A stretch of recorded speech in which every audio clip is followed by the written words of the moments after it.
Hello, hello, my lovely and wonderful punks. I hope you're doing well. Hope you've had a great weekend. Excuse me. Sorry I didn't get to check in on you more directly yesterday.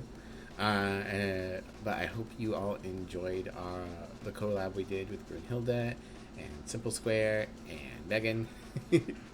I had a good time. I think it was really fun once we got things going. So, thanks everyone who stopped by and showed your support for fellow streamers. Um, Sorry, I'm a little slow today. Right, right before stream started, Emmy was like, "I'm gonna take a shower while you stream," and I'm like, oh, "Okay, well, let me use the bathroom first." And I went into the bathroom, and I swallowed kind of hard. I guess that created enough suction in my mouth that my sore area in my mouth got hurt. And so I went to the bathroom and then I stumbled out of the bathroom. I'm like, oh, where's my numbing cream?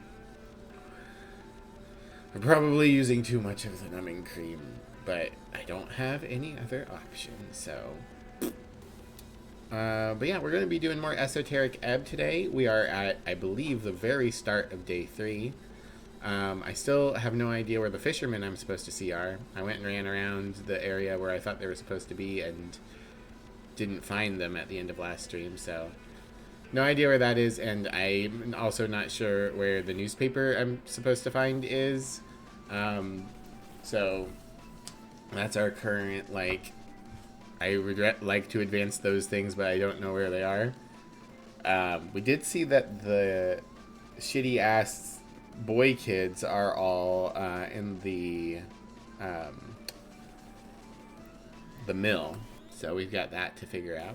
And we've got quite a bit of tunnels to go looking at, so. Live. Video game appear? Oh, it's still set to Lego Party. My bad. Here it is. Hello, EO. You were first. Congratulations. Hello, Thomas. Hello, Theo. Thank you for the care package. I took some ibuprofen earlier, too, so I should be good. I'm just like, god damn it. It hurts in my fucking ear now, which is really annoying. Because my lizard brain is like, get the thing out of your ear. Get it out. Go, get it out. And I'm like, there's nothing in there. It's just radiating. Alright. I should have read my quote-unquote session notes. Hi, bye, Drag. Hope you're okay. I saw you hi, bye yesterday, too. Lizard brain? Yeah. I got the term from Disco Elysium. The ancient lizard brain is the one that tells Harry to just like take the laziest possible route. And so anytime I feel like I have like a more primal urge that I know is not sensible, I call it the lizard brain. No, don't boot me. Ah! Hi Z, welcome in. How are you? Everyone go follow Z. Z's lovely and a fantastic streamer. Right, I saved right outside Snell's house so that we could pick up Snell. Doing well, glad to hear it. Now let me shout you out myself because I think Drag has left.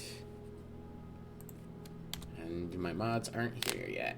Oh, crunchy fingies. Hey Snell, let's go. Molding Cleric. The goblin rubs his eyes. Ready to head out? I usually head out about this time, so yeah, I'm ready. Snell's joined your party. Let's go. Guess I figured out we needed to have Druidcraft on for it to be doing its thing. How am I? My tooth/gums is still hurting, but other than that, I'm doing okay. A little tired. I'm trying to pull my sleep schedule back so that I'm not waking up and immediately starting streaming, and so Emmy doesn't get to see me all day.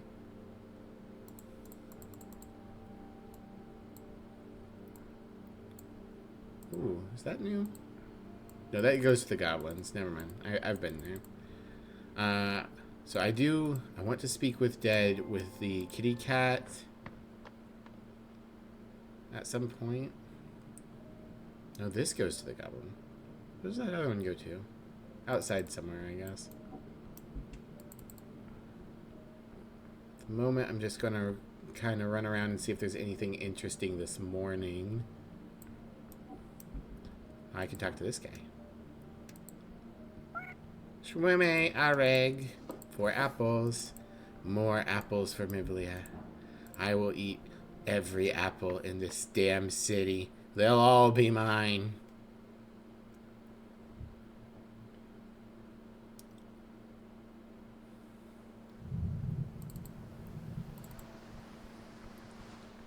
And there's a wall we can talk to that we failed to talk to. Oh, you're new.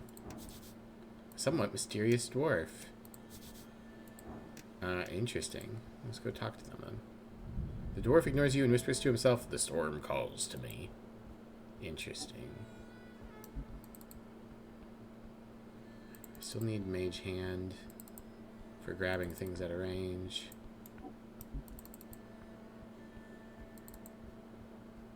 I can go into the Sphinx, but I don't have the answer to her riddle currently.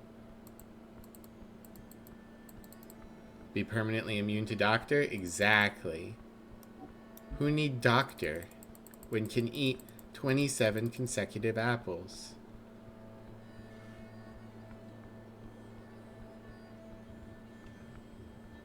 Oh, right. We have a secret passage in here now. Oh, no, we already went into that. We have 2 passages in here, and we've gone into both. Oh, they're cleaning things up for the election. That's nice. Yeah, there's a secret tunnel here that leads to the tea shop and some treasure that we've already grabbed. Hello, the duck. And this goes to a location in underneath. I'm trying to decide if I should put on the Boots of Elvenkind. What do I currently have on? I have Meek, which I want to keep on. I have the Tiny Dictator and the Melted Brooch of Elysium. I can probably get rid of the Brooch of Elysium. I don't think I need that. The Pocket Watch might be helpful, but let's put on the boots. Oh, nice. Remember to eat the seeds too for yummy cyanide. Yeah, it's good for you. I wonder if it actually increases my movement speed. I feel like I'm moving faster, but I can't actually tell. I need to find the goblin lady again so that she can give me her crown. Yeah, okay, yeah, this is definitely increasing my movement speed. I want those apples. Is there a way to get up there? No. I could talk to the angel. That is one of my current quests, is to talk to Atir some more.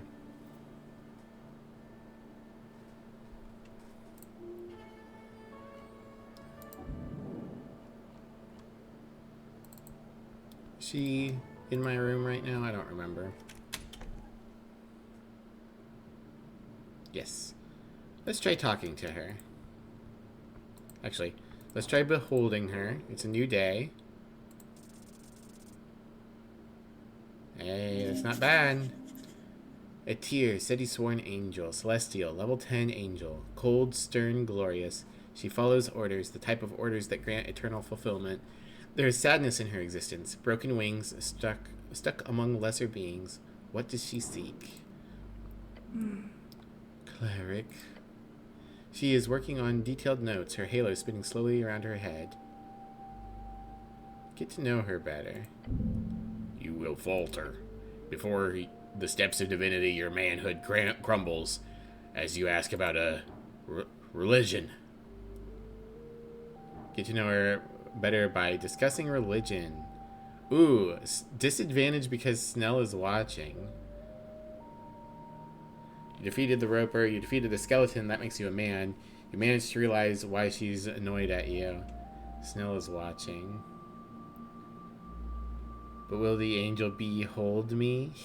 Yeah, because you're a bee, I get it. Hi, Mazel.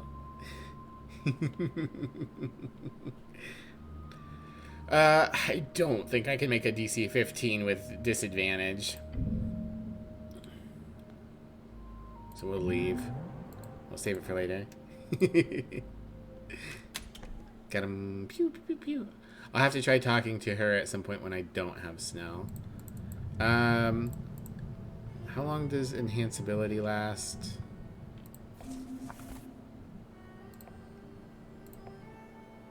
Four hours. Okay. So it lasts a pretty long time, but I should wait.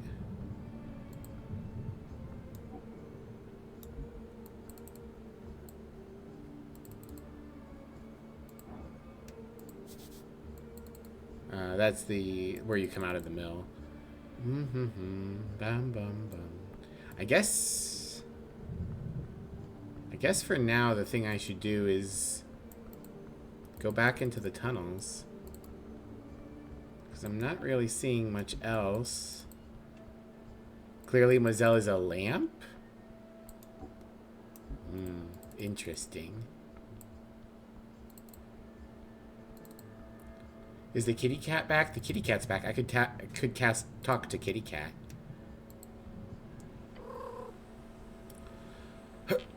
Here we go. Talk to kitty cat.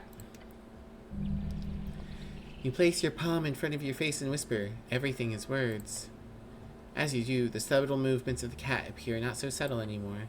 Then it snaps, and your mind appears to translate it all into a form you understand. Hello, cat. Sir Tribbin. You hear a loud scoff coming from the tiny creature. Been a long time since one of you brutes learned to speak. Do not call me cat. That is an idiotic way to greet someone. I am Sir Tribbin of the Stones in the Waters. You shall address me as such. Of course, Sir Tribbin. The cat speaks in a jaded, regal tone. It is adorable. The goblin looks at the cat and then back to you. Neat.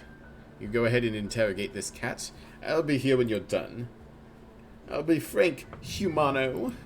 Never cared much for your kind. An attempt at cat speech. How glib.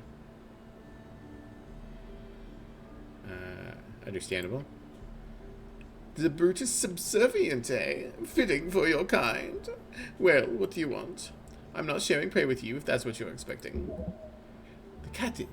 The cat speaks in a slight cat speech accent, which is logical, but still quite strange to hear from a creature of his stature. I guess I should be doing a Spanish accent. Feed his ego enough to get actual answers. Oh yeah, we can do that. You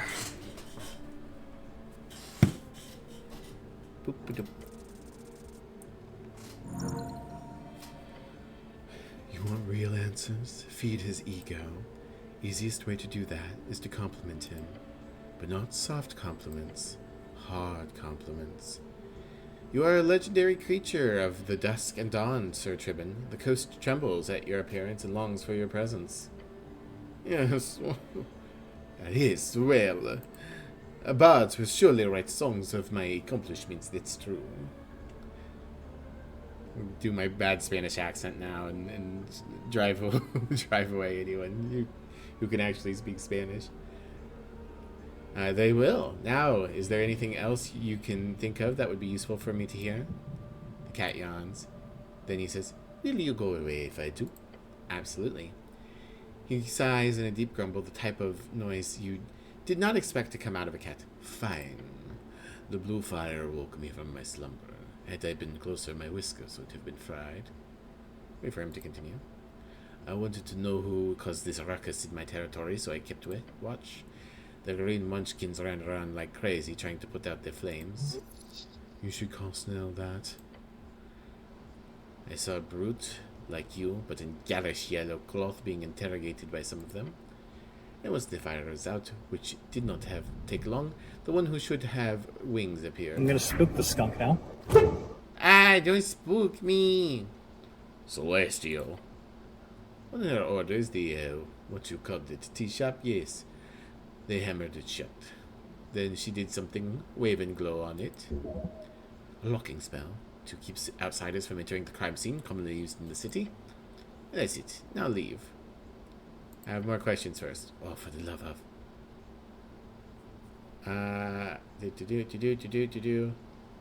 Snell, do you want to ask Sir Tribben something? If that's his name, sweet. Ask him what he thinks of goblins. What do you think of goblins? What are you on about? That translates into, excuse me, what do you mean by that in cat speech? Thanks, intelligence. The green guys, point at Snell. Ah, you mean the munchkins. They are annoying, but not worse than your kind. Okay, thanks. Turn to Snell. He said he thinks you're slightly less annoying than humans. Oh, sure, I believe that. The cat does a big stretch. You live out here?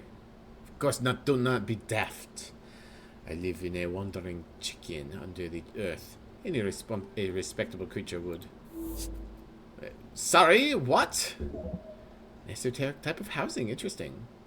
Big stretch, you gotta say Big stretch. every time I do a big stretch. You know that's the rule.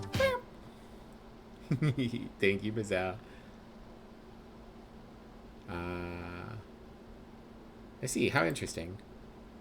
You would think so, wouldn't you? It makes an annoyed tisk sound. Now, vet.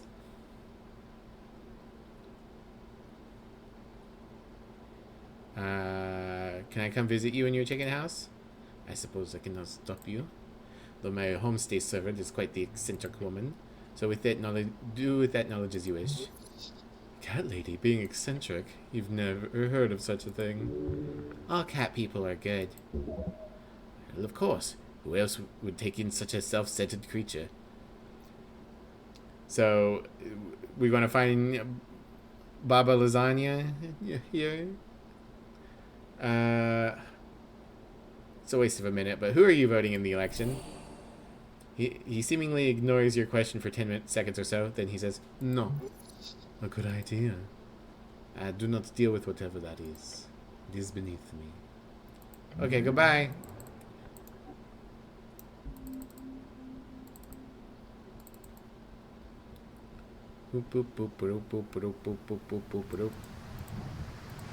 It's raining.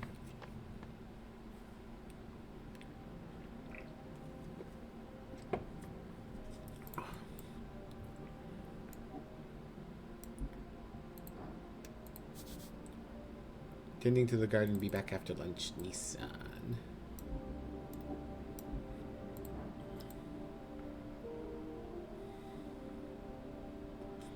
Let's see, we can get the scroll from the hobgoblin now.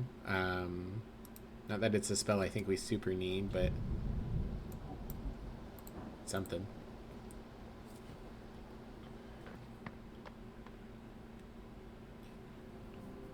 Okay.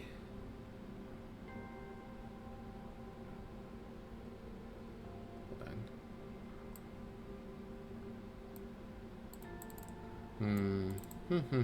Thinking and thinking and thinking, thinking and thinking and thinking, thinking and thinking and thinking, thinking and thinking and thinking. Just go this way. And then I believe we opened up a shortcut back here.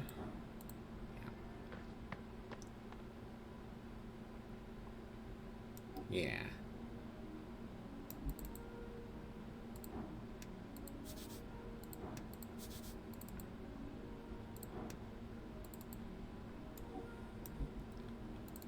Boop, boop, boop, up. Right, we go this way, and then we'll go this way.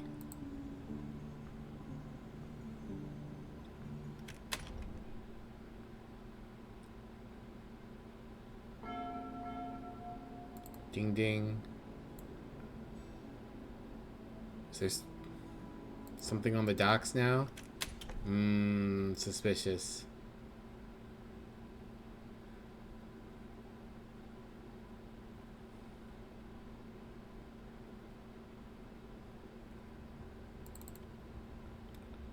Alright. Hello, the duck. What are you doing here?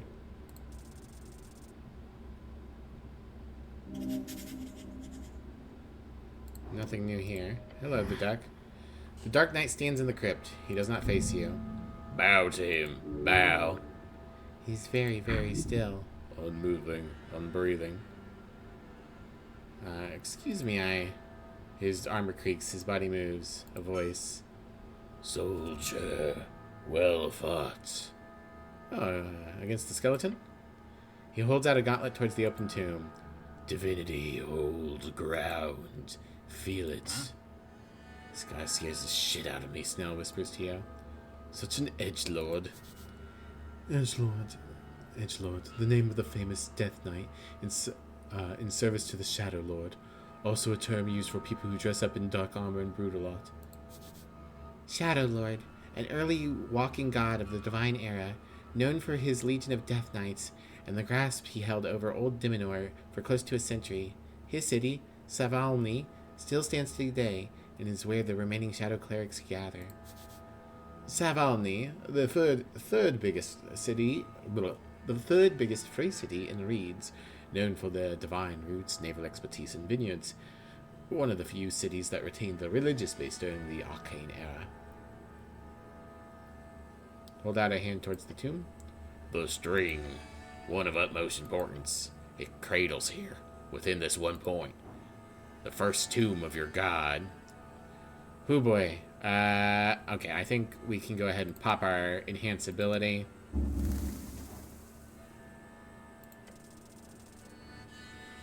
We're short by 1.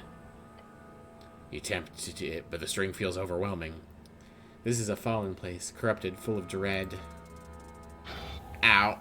The fear lies within your heart. It is nothing compared to the sanctity of this place. Not enough. I've never been enough. The world is not enough, nor are you. Something has changed within you. It reminds you of that cantrip you used to cast all the time. Thaumaturgy. Power wells within you. Use Thaumaturgy to unveil sacred locations around the city. The Dark Knight says nothing more. He simply picks up his axe and leaves. You hear him take the stairs up to the Temple of Earth, leaving you alone in the crypts. Okay. Manifest a minor harmless wonder, a sign of supernatural power that follows within your range. The effect allows you to commune with sacred entities and locations, granting you potential boons. You feel his presence. Oh, big heal. Vitality Surge, gain 3d4 HP. Okay. Alright, so I have to basically pick between having a light on, having Druidcraft, and having Holy at any given time. Your people's resting place. Pick me up, regain 1d4 HP. Okay. I imagine most of these are going to be heals. So I want to be careful. Oh, hello. You're new. Goblins are working hard this morning. Mr. Cleric. Let's swap back over to Druidcraft while we're here. What you got for me, buddy? Some incense? Thank you. There's this tree I didn't look at before. Among the tangled mess of vines and mossy rocks, you see the thick roots of the bracken tree. They crack open the walls and ceiling of this half-dwarven, half-anticipolian chamber. A natural retaking the artificial. It is beautiful. Touch the roots. They are soft on the surface, a layer of moss. Look behind the roots. They are thick and create a vast, tight forest. Excuse me. However, there is something there, a space beyond the roots. Hello? The tree does not respond. Lass, I don't think it's got a mouth or a brain. Guess you could try to talk with it with some magic. Then again, I'm no expert. So this is the bottom of the big tree. More or less. Roots go deeper. Much, much deeper.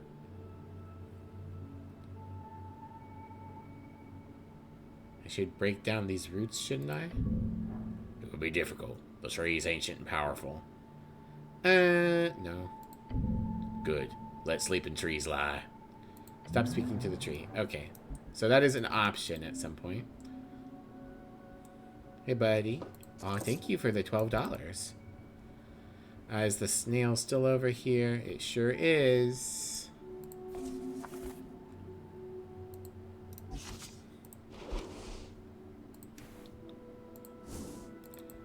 I need to find the other rats, too.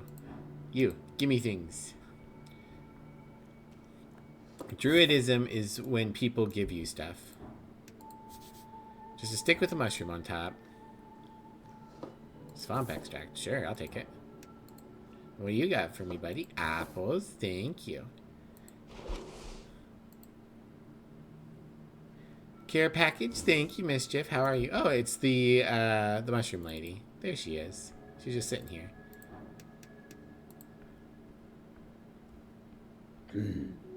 You, helmed mankind. I defeated a roper in the South Caves. Roper? That's a ferocious beast.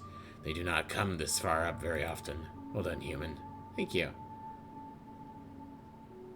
Point towards Nessun. Is she okay?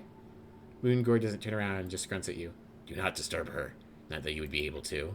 She's deep in meditation, far from here. Leave her alone. Hey.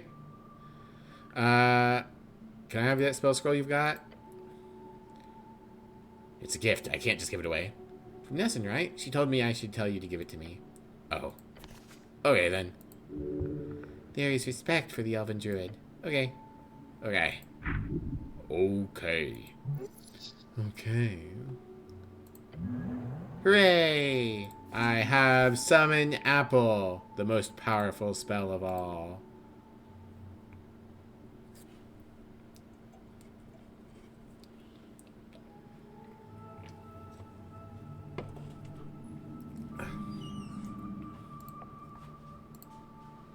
Random headache after water and food? Oh dear. I'm sorry to hear that.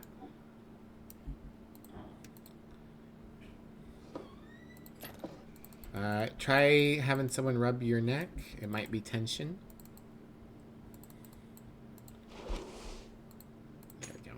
Alright, there's a wall over here for me to talk to. It's this one. Should be unlocked now.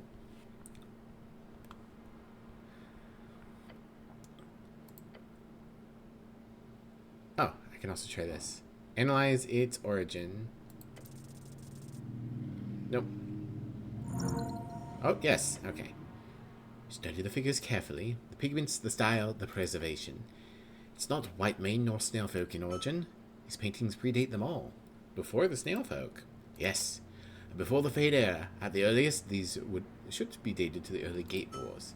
Long before recorded human history. They look quite alien. What are those creatures supposed to even be? They could be depictions of the forgotten beasts of Jor. Beasts of Jor, term for those creatures invited by Jor during the Gate Era. Essentially a term for all the extremely old and ancient creatures across the coast. A folk type of higher being connected with Jor. Though the less exciting answer would be these are rare aberrations depicted by whatever people inhabited Asken before the Tulankatl. I choose to believe these are super interesting alien artwork that just happened to be left here below the city. I should document this. You already are. Look down at your hands. Pencil in hand, you see a scribble depicting these three figures along with strange lettering. Didn't know you were an art connoisseur, cleric, your companion says, looking over your sketches. Which one of the three do you like the most? Well, I wish I could see better to tell you which one I like the most. I see a tentacly guy and a big circle head guy, and the last one's behind your arm. So I'm going to say circle head. Why? 6 arms. I wish I had 6 arms. The head design looks neat, like a singular focus inside the mind of an alien god. Looks spicy. I gotta say looks spicy. The goblin laughs at your justification. I can see that. I'll pick the same. Right, put your sketch away and leave. Boom, boom, boom. Was this not the... Maybe this one was the one that was supposed to talk to me through my tummy.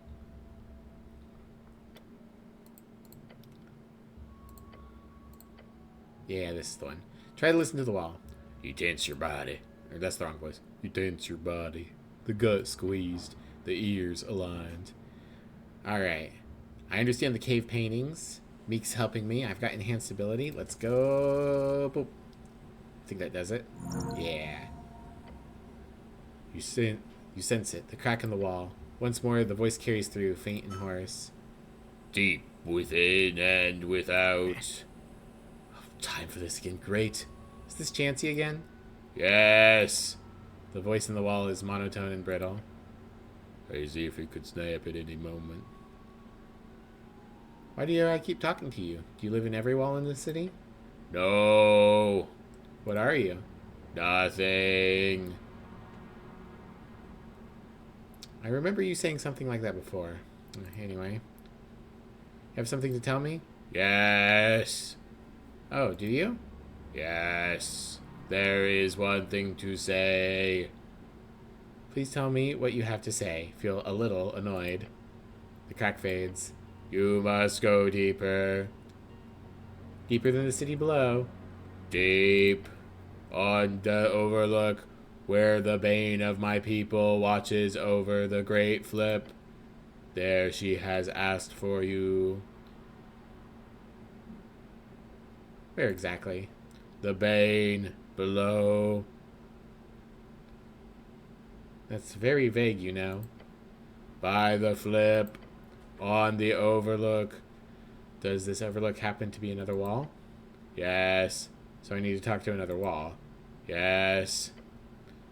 Obviously already proficient at it, so might as well. She is an Iomestra? Yes. Okay, I'll find Iomestra. Give the wall a pat. Okay. The cactus appears as quickly and as esoterically as it came to. Then silence. I'm not sure what kind of strange derailment this is, or how it's connected in any way with the tea shop, but fuck it, I'm actually intrigued now. Let's see if we can find this lady in the wall. You will uncover great secrets by following this lead. It has nothing to do with the rest of your mission here, but if you wish to know your esoteric... If you wish to grow your esoteric knowledge, then this is exactly the path to tread. Time to go find the next wall-in-the-wall talking quest of mine. Yay, wall talking. We love walls. Alright.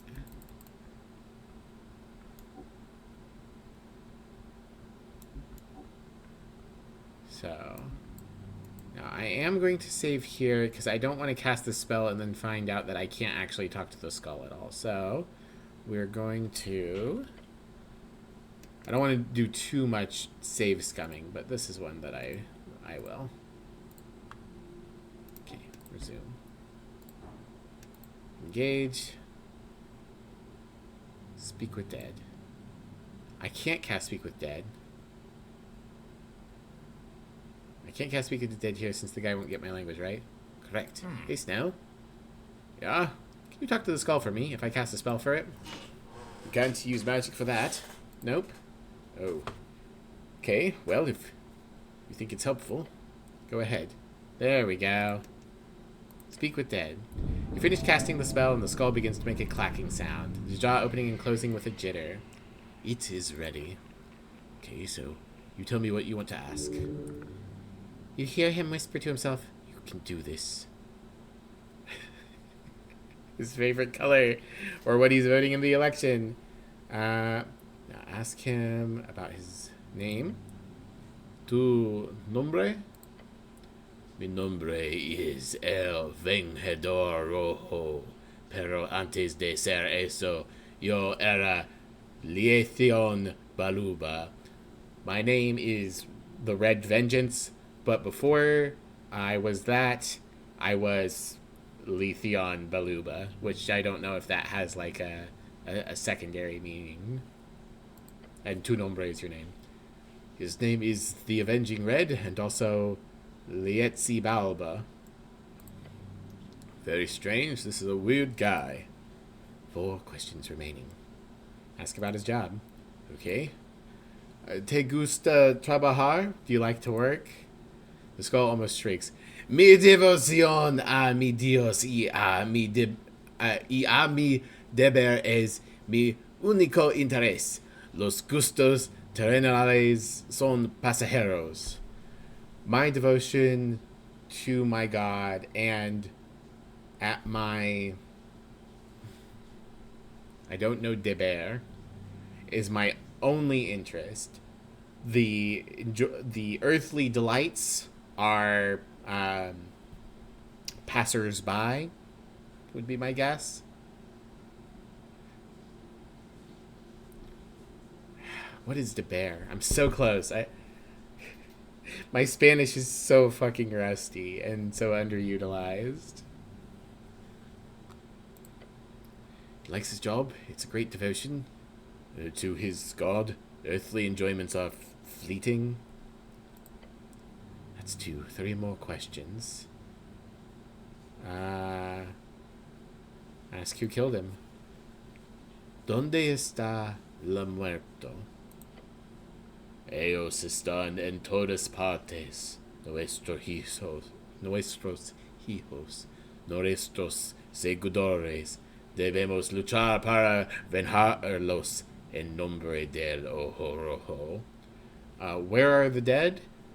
They are in all parts, everywhere. In our kids, in our seguidores.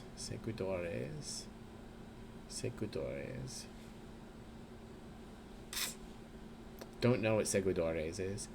We should fight for vengeance in the name of the Red Eye. Seguidores.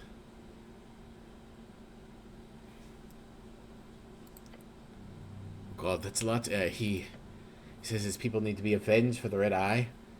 How cryptic. Damn. Snell didn't catch it either. Seguidores. Mischief, if you're around, what does seguidores mean in English?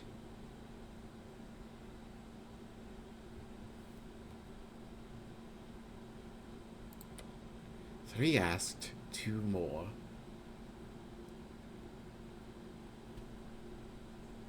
We can't. If we ask what it's like being dead, we won't get an answer. They don't have that information. Snell would be pissed off if I asked what he's voting in the election. What his favorite color would be funny. I'm gonna, I guess, ask about the meaning of life.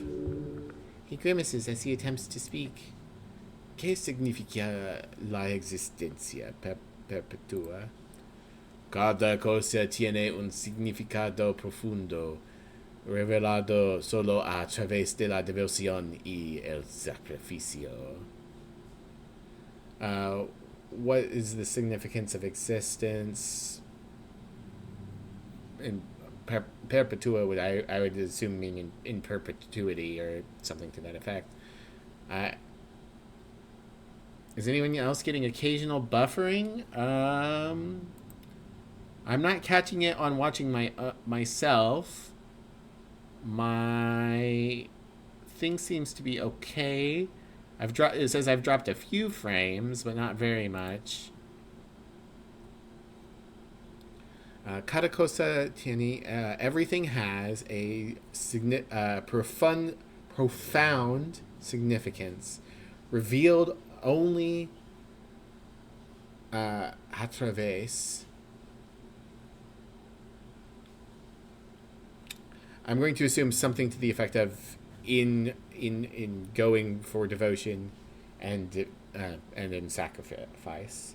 So everything has profound significance, but it's refound only in devotion and sacrifice. Could be Twitch itself, could be.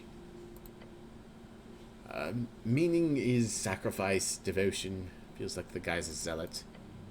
1 question left. What's your favorite color? ¿Cuál es tu color favorito? Rojo. Red. The corpse mouth stiffens once more and the mimicking of life ends. That's 5. Alright, I thought I could ask him about the axe. Maybe I should have interacted with the axe first, but... Alright, cool. We didn't learn much. But it was fun. Sure. Keep going. The spectral halberd. A ghostly weapon existing somewhere in between the astral and material planes. However, it is sadly not really materially bound, meaning it won't do any damage if you swing it. Damn. 1 intelligence and 1 wisdom. Do I want that more than 1 dexterity and 1 con? I think so. That'll bump my wisdom up another point. We'll lose a point of dexterity. Yeah. It's cooler anyways. Look at that. Yeah. Alright. Nothing else going on there. Kind of thought we might get more out of the skull. Feels a little bad to have wasted our 3rd level spell on that. Hopefully we don't come across any more corpses.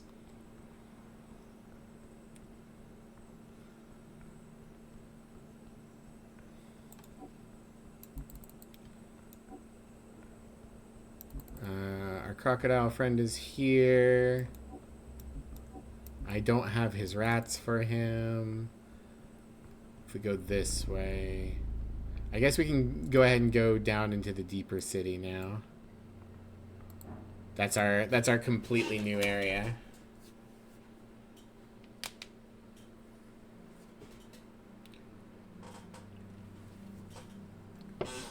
Undercoast Path.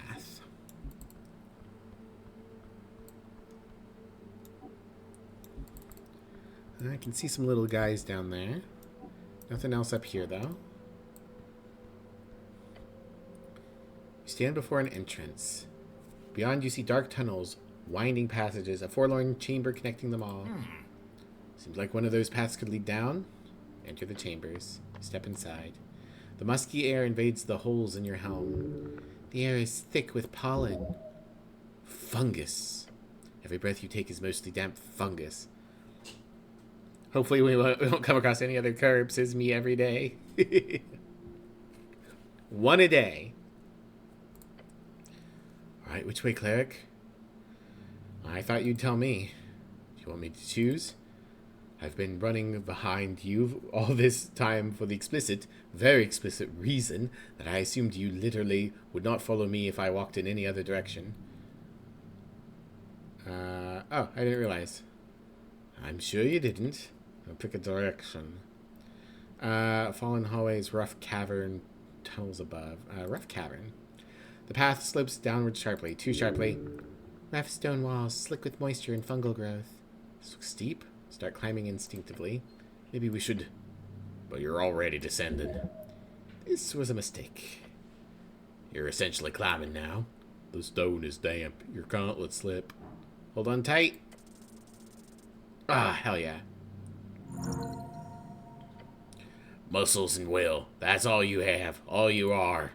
You grip the stone, finding holes where there seem to be none. Slowly, carefully, you make your way down. 1 step at a time.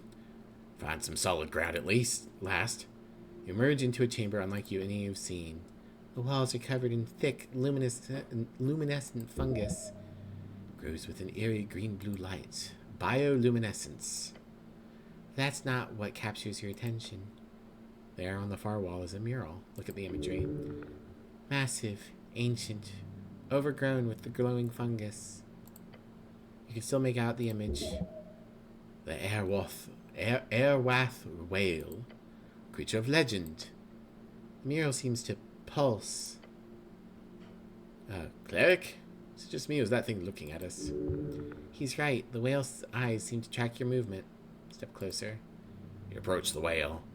The air grows thick, heavy. A voice echoes in your mind. Not words, feelings, impressions. Ah, hell yeah. Time to talk to another wall. We did it. You open yourself to the presence, the weight of eras, each borne upon the next. We, the guests, have overstayed our welcome. Images flash through your mind. Ancient snails, pilgrimage, burial rites. This is an animation, a sliver of a spirit, played via magic. He's waiting for it. The divide, the split, the even fray. Oh, 1 second, guys.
I'm back. Sorry about that, everyone. What is he waiting for? He's waiting for a chance to increase the odds. The presence fades. You stagger, catching yourself against the wall. The goblin breaks his glare at the wall. Stop moving now, Hey, are you okay? You regain your composure. 2 paths lead from this chamber. One slopes downwards towards what must be the burial grounds. The other continues on, towards light, towards the exit. I mean, we gotta go check the burial grounds now, right? Descend into the ancient burial chamber. The air grows colder still, rotten. Walk through the cracked entrance. The doorway appears to have been sealed for millennia. Yes, actual millennia. A recent seismic shift must have broken the seal. Stillness, heavy, with centuries of undisturbed rest. Your footsteps splash into shallow water. The chamber is vast. Columns of carved stone rise into the shadow. It has snail motifs, spirals. Uzumaki. Yep, this is a tomb. Tons of bones all around. His voice is barely a whisper. Don't take too long. And there in the center, an altar. Upon it rests a mummified corpse, damn it. Look closer. Not human. A snail. A giant snail. I think I would have noticed that before I noticed it was mummified. The shell is crystallized, preserved. The body itself is wrapped in ancient cloth, covered in strange runes. One of its appendages is extended, held out. In its grasp, a ring, entirely silvered. Even from here you can see it's glowing faintly. Magic. Powerful magic. Very powerful. Examine the ring more closely. You step forward. The water ripples around your feet. The ring is silver, inlaid with small shells and blue stones. Look around the chamber. Your eyes scan the space. More altars, smaller ones. Other snail corpses, a whole congregation of the dead. This was sacred to them. Place of reverence. Make a decision here. You stare at it. So, are you going to take it? Yeah. Take the ring. You reach out. Your gauntlet closes around the ring. You pull. It slides free from the mummified grasp. Ooh, ring of spell storage. For a moment, nothing happens. Look at it. Ancient. Powerful. Esoterically tingling. Magical ring. Put it on. You'll find out what it does. The goblin wipes sweat from his brow. Let's get out of here before something else wakes up. A sound. Huh? All around you. Ah, shit. Graham. Not right now, baby. From the shadows, from the alcoves, from beneath the water, they rise. Skeletons.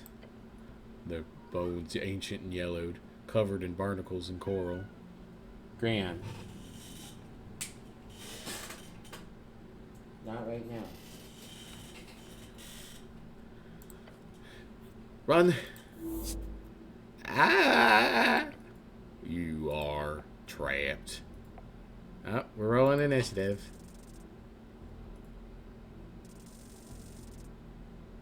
Oh, someone nat 20'd. Was it Snell? No. They move as one, a chorus of clattering bones. Dozen undead guardians, awakened after centuries of rest. This is bad. This is very bad. They swarm forwards, weapons raised, rusted blades, bone spears, coral-covered clubs. 3 of them converge on you at once. First blade cuts across your side. Second strikes your shoulder. Third misses, but only barely. You're bleeding. Cleric? 2 more skeletons advance on Snell. He dodges one strike, but the second catches him in the leg. Ah, shit. The remaining skeletons circle, waiting for an opening. There's too many! The goblin draws a sling and lets a stone fly. He strikes one skeleton square in the skull. The skull cracks, but the creature doesn't fall. Fuck! Your god is with you. He must be. They're nothing but bones. Manage them. Your heart pounds. Blood rushes to your ears. Death surrounds you. Literal death. Focus. You're a cleric. You have tools for this. We need to get out of here. Let's do this one. Snell's keeping them busy. Snell draws their attention. Snell provides covering fire. Yeah. Look for patterns in their movements. Is that enough? Yeah, that's enough. There. They move together, coordinated. If you can disrupt one, the others will falter. Obviously. Target the one in the center. The middle one, pointed out to Snell. Got it. Snell's next shot goes off and strikes true. The central skeleton's spine shatters. As it falls, the others hesitate, confused. Their coordination broken. Yes, you hear him yell, a fighting chance born in his voice. You're still surrounded, but the tide might be turning. Snell's wounded. You are wounded. They are undead. They do not tire. You do. The mass of undead presses in. Blades from every direction. You take hits. Multiple hits. Oof. Pain. Blood. Hang on. I've got an idea. The goblin rushes forward, sliding between skeletal legs. He emerges behind them and kicks one hard in the spine. It stumbles forward, knocking into two others. Now, while they're clustered. Earthling strength. Your arms are heavy. Your breath comes in gasps. You need to end this or run. Think. Use your esoteric might. Charge towards them. Or...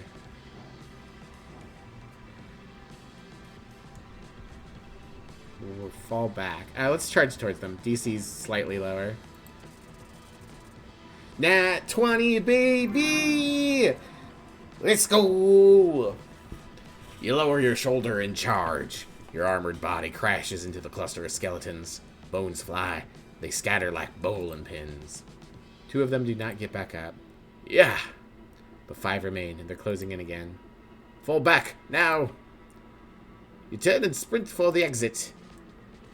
Skeletons give chase, their weapons clattering. But you're faster. Rush past the threshold. You burst from the burial chamber into the passage beyond. Your lungs burn. Your wounds scream. But you're alive. The skeletons reach the threshold and stop. They stand at the entrance, weapons raised, but do not pursue further. Bound to their tomb. Guardians that cannot leave their post. Keep moving. The goblin limps beside you, clutching his leg. You survived. Barely. Are you alright, Snow? I'll live. Probably. You? I've been better. Haven't we all? Reach the exit. Your lungs burn. Your body aches. But you're alive. And you make your way towards the exit.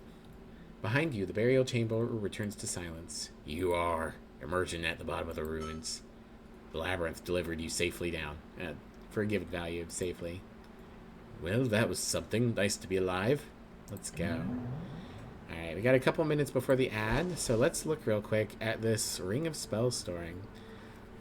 A compact ring crafted from ancient silver, which tingles with esoteric might. Inside the ring's oblong crown you know there's a hidden scroll, which will become inscribed with any spell the ring stores. This ring has 5 charges. While equipped, you may expend charges to cast spells if you do not have any spell slots available. The amount of charges needed is relative to the level of the spell.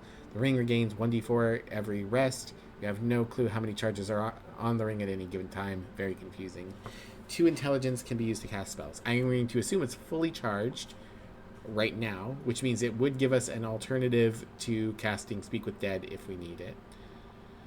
I also am going to go ahead and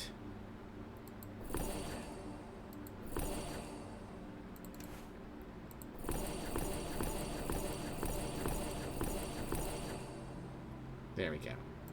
Fully healed. And we will wait here. We will run a little 3-minute ad. And I'll be right back. We did it. We killed the skeletons.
And we're back.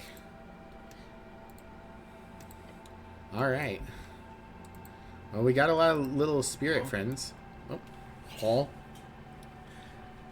Snow looks up at the looming giant mushrooms all around. Then he tenses up as his arm brushes against one of the sprouting, colorful flowers. He looks queasy. You really don't like mushrooms, eh? I don't see why I would. Especially the giant things. Like, come on, look at them. Yeah, they're huge. The goblin takes a deep breath. Damn mushrooms. Shakes his head. It's fine. I'm ready. Meek has not been seen so big dungeon in forever. Reminds Meek of Colony. Colony was in a place like this. Oh, so your colony was way, way beneath the city below then? Yes, or Meek thinks so. Old Colony had many rocks. Wet too. It does describe many, many parts of the city below, but good to know.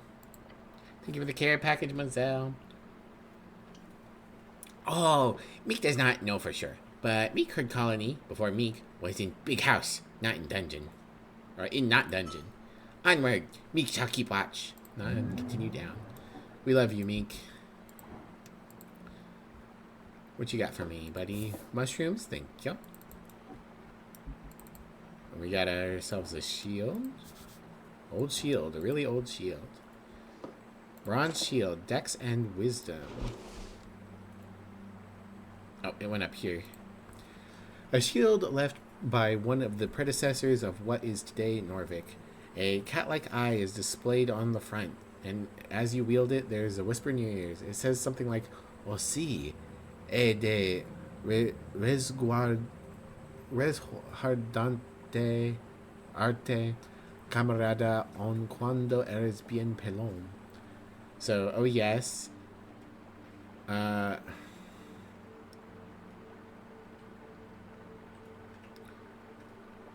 Something comrade. And when there's a good something, pelon, I think that word might be being cut off. Let's ignore it. I wonder if I had waited until I got this shield to talk to the cat skeleton. Also, is this a weapon? Yeah, I think this is a weapon. No, it's an accessory. Oh, it's red no matter where I put it, so I don't actually know what kind of item it is. I feel like it would be a weapon. That's an accessory. Okay, cool. Dex and wisdom isn't bad, but I don't think I need it right now. I mean, I doubt I'm going to face bureaucrats down here. I could swap it out for my shield. Now I look all warrior-y. Fashion souls.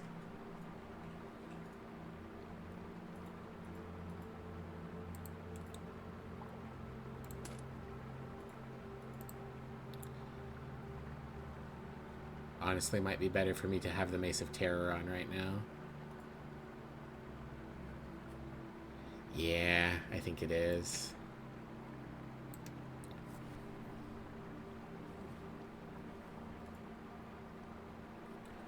Makes my strength absolutely pitiful. But look how wise I am. That's the important thing. Alright. There's definitely somewhere in the town that I haven't figured out how to get to yet. Ooh. More friends. You have presents.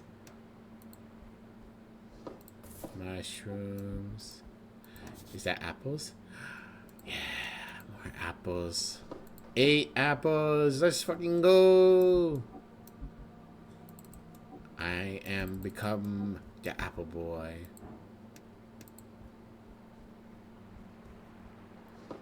Shard of Jor, 42 money, some incense.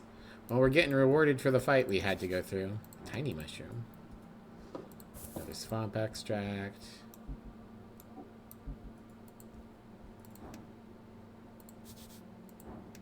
Are there more apples? Yeah, okay. I think that might have been a glitch. I don't think I was supposed to be able to get apples from it twice. Big mushroom. 2 swamp extract.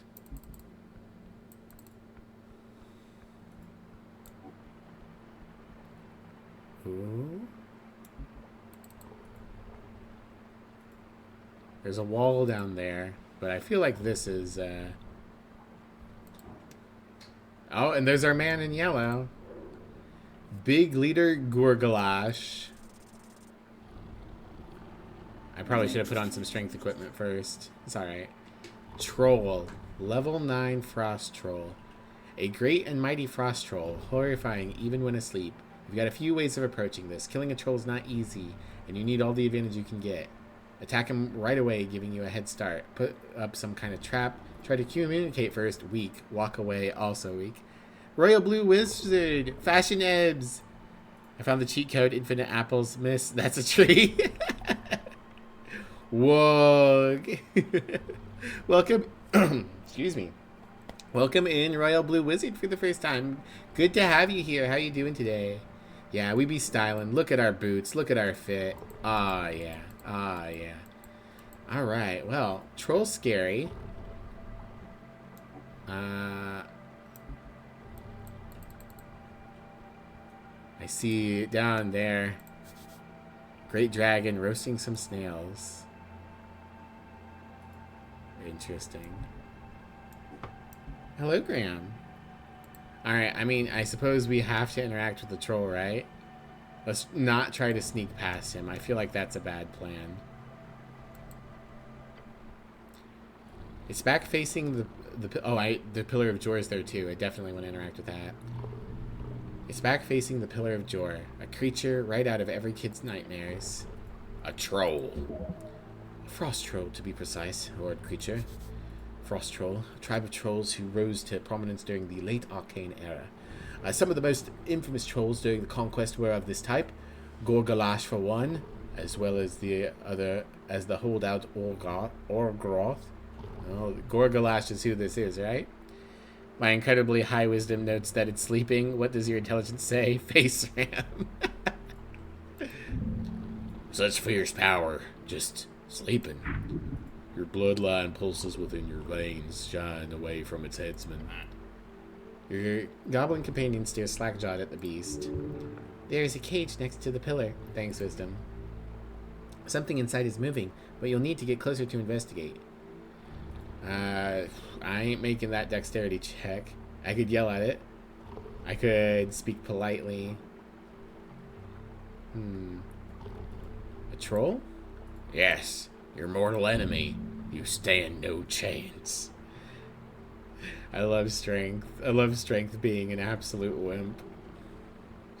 I should prepare first. I'm going to use the power of being nice. You wouldn't possibly... Oh, sorry, Snell. Good morning, troll. Big Leader Gorgalash. The troll opens its horrifying eyes and turns to you. Kavir? Kavath? He stirs, leaning forwards. Kavar. You see a rage building. I don't have tongues, do I? I sure don't. I said, good morning, troll. The troll looks at you like he can't believe his eyes. Oh man, we're in an animation now. Am I going to just be yeeted?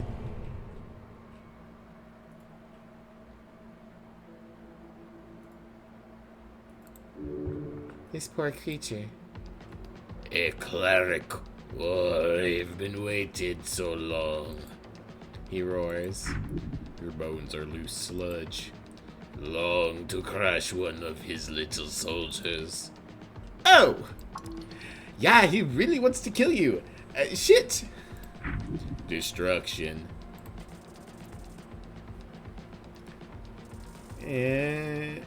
Oh, come on. Why does he get a plus? He's a big guy. The troll's fury carries him to act first. You have awoken King Gorgalash. Quake wretch, for your doom is come. Wow. Really? He pulls back a giant leg. Oh, wow, we got animations. He pulls back a giant leg, then kicks it forward with another roar. Nails piercing. Oh, I took almost maximum damage. like a wave of spears. You try your best to shake off the impact, but damn! You stand tall in front of the troll. Molehill, defying the mountain. Act now! Astonishingly foolish. You cannot defeat a troll with brute force alone. Sorcery was invented for moments like these. Okay, this clearly got off to a bad start. Let's try to calm things down. Yes, you can reason with any being, including this one. Exactly. How hard can a troll be to trick? Trick? Try to calm him down. What? No! Okay, plus 10, it's fine. No consequences for my actions. This idiot's going to get killed again. It is going to kill me. Oh my god. No consequences for my action. What kind of roll was that? It was a 3 and a 2, but plus 10, so I don't have to pay for my failures. You hold your hands up in front of you, showing him open palms. Body language first. Trolls hate humans, yes, but their hate for humans is born out of fear. Apologies. Or apologize? Come. I come in peace, offering penance and apology for my forebears. The dice are siding with the troll. Yeah. Troll friend. Royal Blue Wizard, we can be friends with anyone. You can't stop me. I'm maximum friendship. A softness enters the troll's eyes for a moment. His posture relaxes. Then hardens again. He's calmer, yes, but he's still going to try to kill you. He loads a stone and slings and shoots it, already breathing heavily. Snell, no! He's afraid. It crunches into the troll's kneecap, blowing the skin off and causing him to waver. Fight's heating up! Focus! Focus! The troll leans forward, hate in his eyes. He swipes at you with a jagged claw at a manic pace, belying his size. It tears your flesh into bloody stripes. Blood is drawn. I will mangle your corpse, filthy cleric. You can't stop me, but the dice can try. Focus, consider your best option. You can figure this out. You just need a moment to connect with him better. Stomp on his toes, run around him, figure out a non-violent way to end this. Alright. Let's go. Yeah. Beat it by 1 again. You look into his eyes and see hate and fear. As you see into the troll's rage-filled behavior, you come to a basic yet vital realization. Earth. This is where his anger is directed. But its origin? Fear. You can use this fear of Earth to your advantage. If you successfully impersonate Earth himself, then perhaps it can be resolved quickly. Attack its eyes. Snell tosses his hair out of his eyes and looks up to Gorgalash's face. With sweat flying off his brow and his lightning-fast sling, the goblin fires another shot at the troll's face. It hits his left eye with a loud smack. There we go! Direct hit. The troll roars in pain and anger. Non-violence is going to be difficult now. Yes! Possible paths are closing off in this fight. Soon, it will be all or nothing. The troll reaches towards you with one hand. Feels like a slow attack. Step to the side, but, Master! Look up! You notice too late the beast moving forward. His foot's coming at you. Fast as a missile. Uh-oh. Comes down on you like a hammer on an anvil. Your body attempts its hardest feat yet.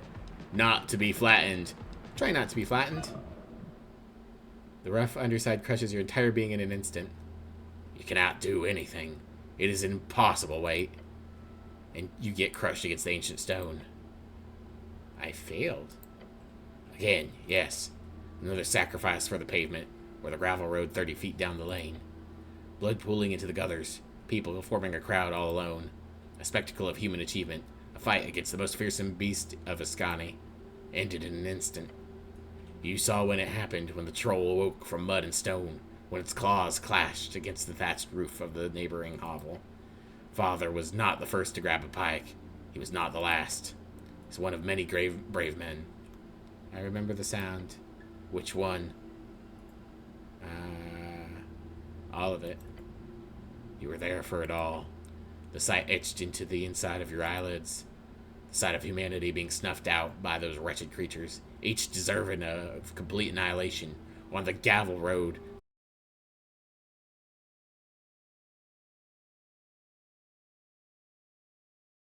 Last breath on the last day of existence. Until you die, you will pick up the pack. Jolt awake. Mangled. Bruised. Dying. I can't die. I'm too Constitution. No consequences for my actions. You live. Bones cracked and soul returned. Yes, you live. The troll lets out cackling laughter. I crush you, yet you stand. Cockroach. How are you alive? Snell yells, loading another bullet. Never mind, just keep fighting. It's time. Commit to something. Grab him.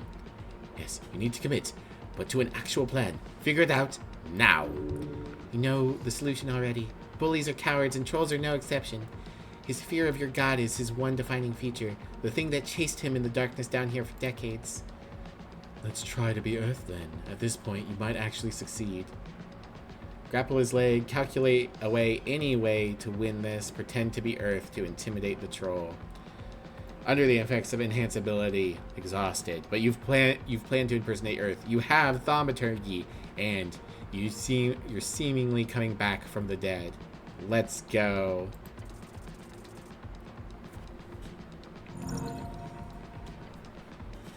You pull all your might into your posture and stand with divine grace, despite the blood caked on you. You enhance the volume of your voice and speak with a rumble that dwarfs even the troll's voice. You desperately try to hold together your meager kingdom. I need not try, for I know it is mine, and so I reclaim it. What? I foolishly offer to spare you, and you spit on my forbearance? You are no. You call yourself a king. I am a god. You think your size protects you? Know this. You are but a tree grown in my path to be chopped down. No! No! And now I lift my axe. The troll's anger turns to totally blind panic fury. He is terrified, the poor thing. But this is the only way you can end this without more death. Also, it was sick. You killed it. The goblin sits at a safe distance and launches another stone at the troll. It smacks him in the face this time, just to the side of his other eye. You insolent pests. This is where it ends. The bloody troll flails at you with his immense bulk and deadly claws. He connects again and again and again. Who cares? I can't die. Your vision darkens and narrows. This is it. This is everything. It's time for divinity. Call on Earth. Remember the chants. Channel Earth. Look at all of this. Bam. You lift your head up and try to find within you that delicate yet omnipresent connection to Earth. Seek the divine strings. It is there. You draw it into yourself, like you're siphoning from an ocean. It fills you up. You burst at the seams with divine power. You feel Earth inside you. Troll! The kingly troll looks around, his face twisted into pure panic. No! No! Be gone! Be like Earth. You will not get me. No!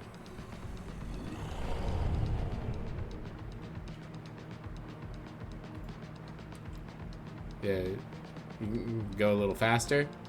Alright. Take your time, buddy. He lunges forward. No! No! Now's your chance! Don't let him get away. Focus and a steady mind. It is time to take this evil down. Rush up behind the troll. I am the king of Ascani. I am. Now is your moment. Your god is watching. Every god is watching. Strike down the beast. Finish what Earth started. Defeat Gorgalash. Tackle him.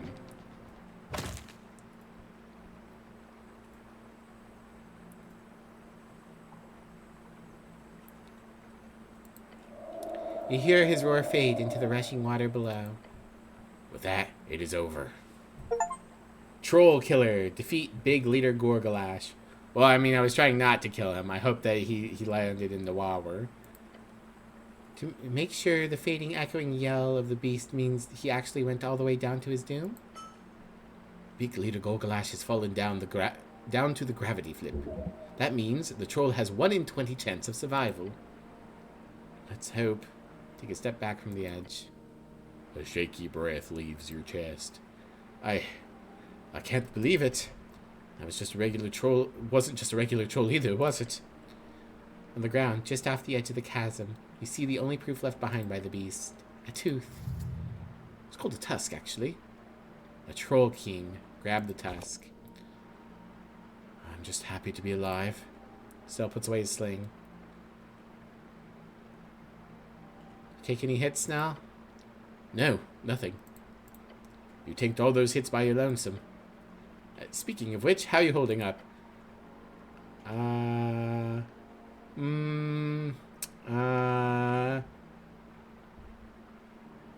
not sure. My head's spinning. I'd be surprised if it wasn't. Just let me know if you need another break. We both deserve it after this. But for now, let's go check out that weird cage. Seems like someone's inside. Go check out the cage by the pillar. Alright, what does the troll tooth do for me? Quickly regenerates HP over time. The tooth of an Ascani troll shivers in your grip, trying to regenerate pieces of its marrow. Its esoteric properties have an effect on you. Alright, let's replace the boots. Let's also put on the ring of regeneration in place of the shield. Okay. And let's do... hey, it's our crab friend. Hi, crab friend. Short rest. Spend 1 hour to recover, remove an exhaustion, restore a spell slot. I hate to waste an hour, but I don't think walking around with 2 exhaustion is a good idea.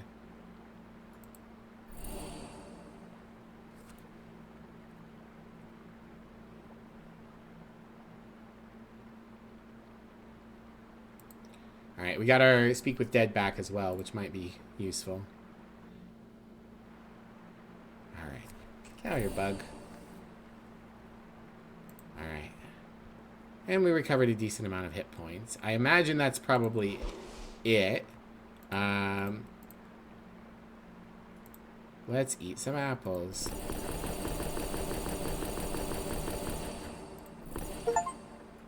Apple boy, eat 66 apples. We've done it.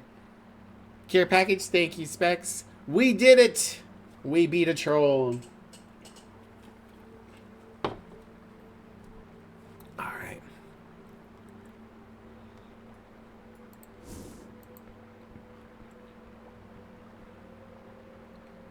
Briefly swap over to Thaumaturgy here. Alright. What are my rewards? Potions of healing. Bottle of milk. 1 strength, -5 constant. Oh no, is it spoiled? A dream patch. Bone dust. GG on the TiVo, thank you. Alright. A bottle of freshly squeezed milk. The label says it's produced at the hills, so it's the finest of the finest. Plus 5 HP if I drink it, or 1 strength and -5 constitution if I equipped it. Why is it so penalizing for my constitution? Clearly I need to bring this to the kobold.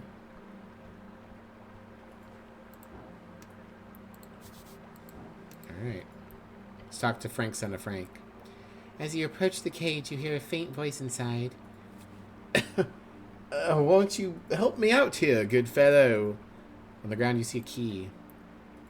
Hey, troll dropped it. It's for the cage, of course. Yes, must have fallen off the troll during the fight. What do you know about the tea shop? Look, I'll be very happy to answer any questions you've got, but please. You hear him banging on the bars. I'll be a lot more talkative with my freedoms in order. Oh, you think I should open it now? Yeah, I think you should. Dragon slain, time to save the damsel. You hear a laugh from inside the cage. Damsel, eh? I'll take it. Please. Right. Right. Alright, open the cage. As it opens, you watch a well-dressed and surprisingly not-so-scuffed man step out. Prince Meriadoc Moonwatch. Yes, this is the feeling. Moonwatch, a famous family of revolutionaries in the Reeds. They were once one of the few powerful houses that managed to brand themselves as non-magocrats, and were thus both spared and, in some senses, revered. Freedom! The sweetest nectar of any band. That sure is a free strider. This must be Frank, son of Frank. And you are... The fancy free strider flashes you a series of pearly white teeth. Allow me to properly introduce myself. He bows deeply. Hola, Aisan, salve, amice, jek, hello, and greetings. He bows forward in a deep performative motion. My name is Meriadoc Moonwatch, great merchant, prince of reeds. Pleasure to make your acquaintance, and, quite honestly, a much bigger pleasure to be rescued by you. He looks to the goblin and immediately holds out a hand, presenting his palm. You must be a local tribe member. Great to meet you. He looks at the hand for a beat too long. Oh, the goblin did not like the tone of that. Technically, yes. He shakes the human's hand. I'm Snell. Of course, Meriadoc says, returning a limp shake. Yeah, you're not supposed to shake. It's a free strider thing. They just show their palms to people. Interesting. Frank the Second, son of Frank the First. How you doing, Thomas? Hope you're doing well today. Showing one's palm is quite the ironic visual for such a wealth-focused ideology. A prince? Merchant prince? It's a plutocratic thing. Ah, so it's a money thing. More or less. He lifts his head even higher to proclaim a single question. And who might you be? I'm the cleric. My name is Ragan. I'm a government employee. I'm a roguish delver currently, the sneaky kind. I'm a great wizard. I'm a great barbarian of Ascani. Be very afraid. I'm a druid of Norvik, great primal caster, and so on. Wow, what a mix-up. Love it. He claps his hands together.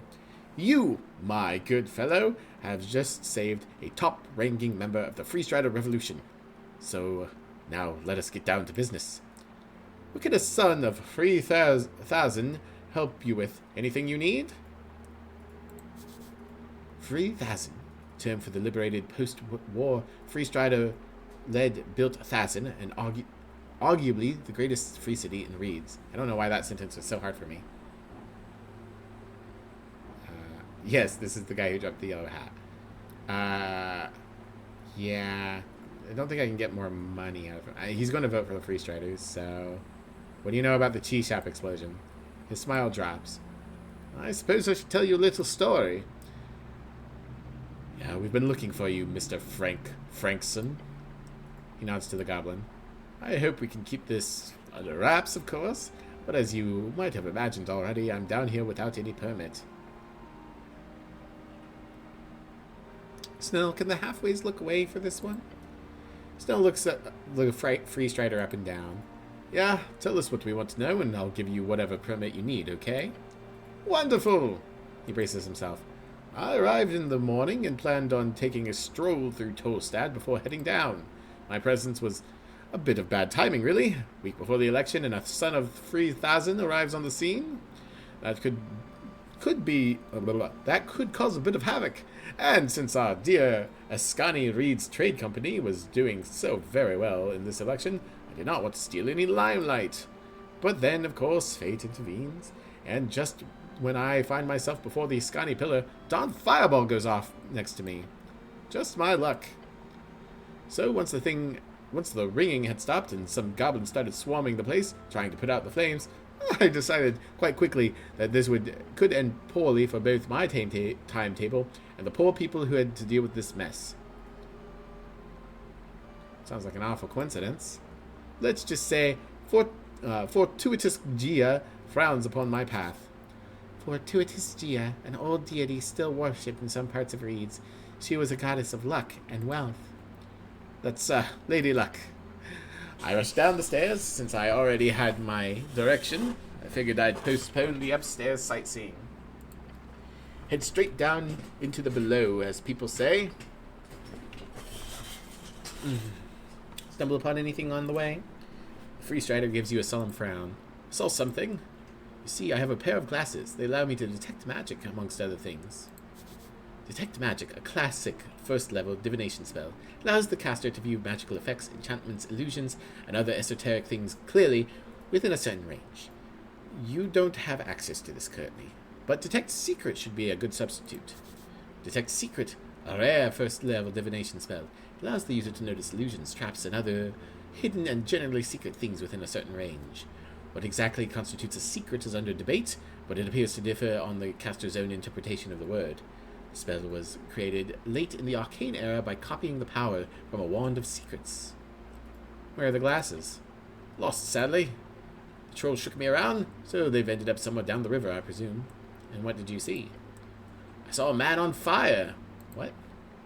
Specifically, I saw the outline of a man. Invisible. An invisible man. Perhaps I should describe it as more like a, he scratches his chin and perks up. Yes! An invisible smoking man!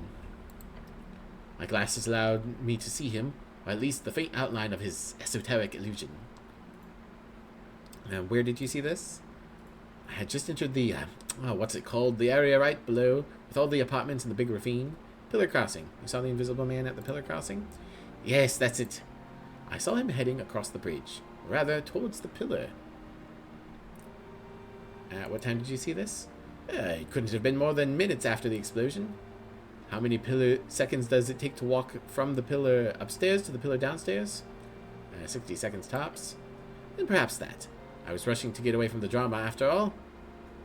Could you see any other details about the man? It was clear that it was a man. He was on fire, and he was probably wearing some type of armor. The silhouette made that fairly obvious. A human, I would guess. Too tall for a dwarf, too short for a, I don't know, half giant. But really, a humanoid slightly taller than either of us. I'm sure you're experienced with detect magic, but my glasses are not as powerful as the spell usually allows. So sadly, all I could see was a silhouette. What did the man do? That's the question worth 1,000,000 tens, eh? What did he do? Meriadoc takes a deep breath. He went inside the pillar. Inside the pillar, he says. The pillar of Jor. Elaborate. I agree. That seems reasonable to do. Strange, but let's be clear. I first thought I saw a strange esoteric event, or a ghost. Because the silhouette I saw, it went straight into the pillar of Jor. Right in, as if it walked into the stone, and the stone turned into, how do I describe it? Magical mass. Warping around the invisible man, his flames being put out, and his being merging into it. A gate. A step into death. Sure it wasn't a ghost then? I've seen ghosts, good fellow. This was no ghost. It was an invisible, very real man. Wherever he went, once he was inside the pillar, his presence disappeared immediately, along with that esoteric force emanating from the stone. I've never read anything about it, but I have read it. I've never seen anything about it, but I have read about it. The pillars of Jor across the coast. The Arcanists performed many an experiment on them. There have been reports found in hidden documents during the rebuilding of Thazin, you see. Documents from high-ranking Arcanists. This is all very secret among the Free Strider ranks, of course. Please, tell me. I can tell you one thing about it, perhaps. Find a logical argument as to why he should tell you everything. It's worth a shot. Yeah, there we go. Yes, this man clearly accepts logic, rational human, wizard even. Mr. Meriadoc Moonwatch, any information you can give me will help in this case. Now, push the most rational thing he, obviously, desires, as any of these foolish freestriders desire. If you know something about the pillar, then telling me will not only help my case, it will also, most importantly, keep the first ever election of Norvik safe. He claps his hands together. Ah, you said the magic word, didn't you? Yes, I do worry that this whole event will curse the freestrider cause. If you can keep things cleaned up... The freestrider gives a reluctant nod. Fine. As I said, this is top secret, so you did not hear it from me. He crosses his arms and looks out into the mist. The freestrider ideal is meritocracy without magic. However, obviously, we inherited a massive esoterical caches left behind by the Arcanists. Because of the beheadings, a terrible and idiotic waste of talent. While magic itself grew weaker over the years due to Arcanist greed, many of the findings are still quite useful to this day, especially the scientific data. What's secret about it, then? They appear to have been in contact with Jor. That is fascinating. Think of what the reasonable reaction to this would be. Intrigue and wonder. Just let him explain it. It's not exactly a conversation or anything. They received esoteric messages, not unlike the ones recorded during the Gate Era by, well, civilizations like the Snail Folk who built all the ruins around us. It was an omen, you might call it. What did he tell them? The freestrider taps his hand onto the pillar. Some strange codes. Taught them some new spells. The last message we found written down by one of the Arcanists of the Haggard Shags, it was an order to stop. Stop what? Stop opening the gates. He raises his chin. You see? Then he places his hand upon the pillar beside him. They found cracks in the gates. The gates of Jor, leading to the outside. The places we all came from. They got in, they got out. Look up at the pillar. Teams of Arcanists, back when they still wielded 9th, 10th, even 11th level spells. They could enter the pillars just for short stints.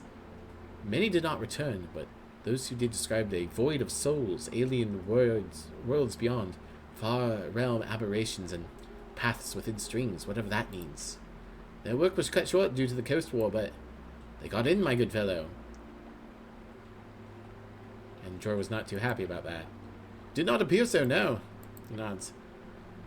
I believe that invisible man, who most likely fled directly from the explosion, he too entered one of those cracks in the ancient gate, as unlikely and wondrous as that seems.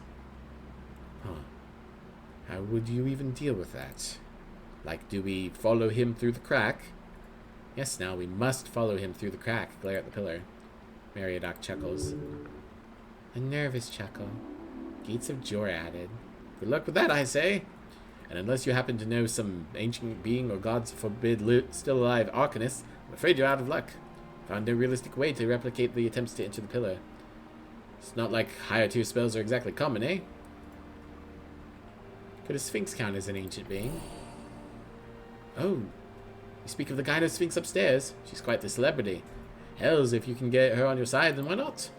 I do know some freestrider research attempted to get on the good side of a Sphinx in one of the lairs near Skriev, but that did not exactly go well. What about a Lich? Squints at you. What about it? Just hypothetically. Yeah, sure. Look, Liches come in all sizes. We have an entire cities run by Liches back in Old Diminor. Some of those Arcanists who went inside the cracks and survived were Liches. So yeah, if you happen to know a Lich, sure. Lich might help you, if they don't just consume your soul first. You're aware that they are quite literally life-sucking horrors, right? Well, be careful. Good, and good luck. What about an insane demi-lich?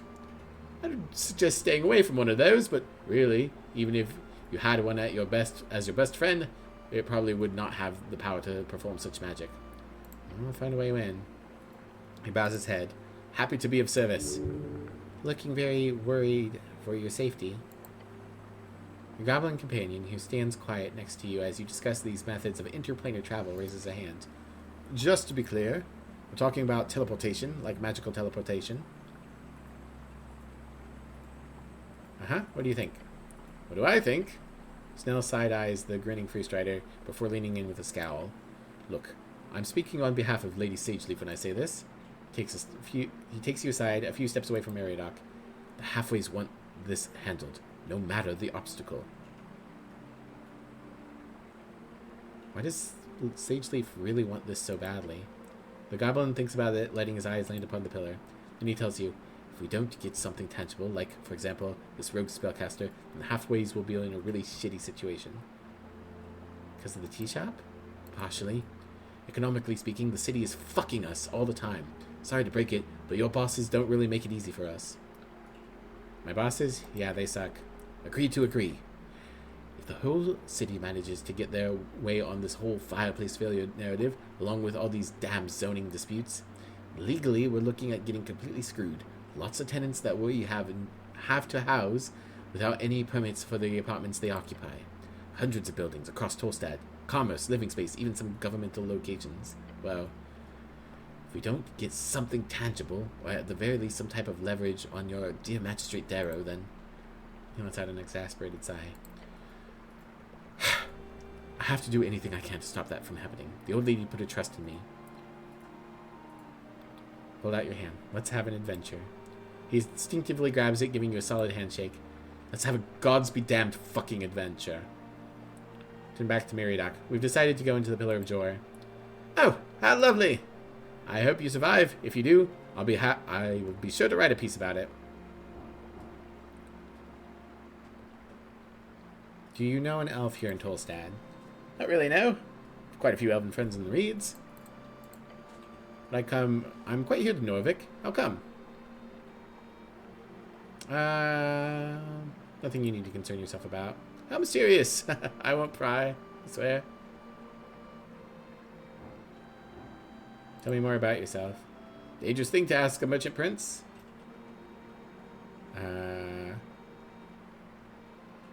Well, I'm a dangerous man. Wink. Oh, he mouths. Cleric. I'm winking. No, I get it. Very playful. I'm just someone who could very easily talk your ear off. Lets out a hearty laugh and strikes a pose. I've been known to bore officials in every city with my political rants and intrigue common folk around the coast with my tales. So, go ahead. What do you wish to know about Meriadoc Moonwatch? Don't speak about yourself in the third person. It's pretentious. I don't do it that much, do I? You appear to have left an impression on the Free Strider. His micro-expressions show insecurity now. Just don't. Right. Damn, didn't think he'd be that sensitive. Wonder what other old bullet holes you can shove a finger into. So you're an author. I am.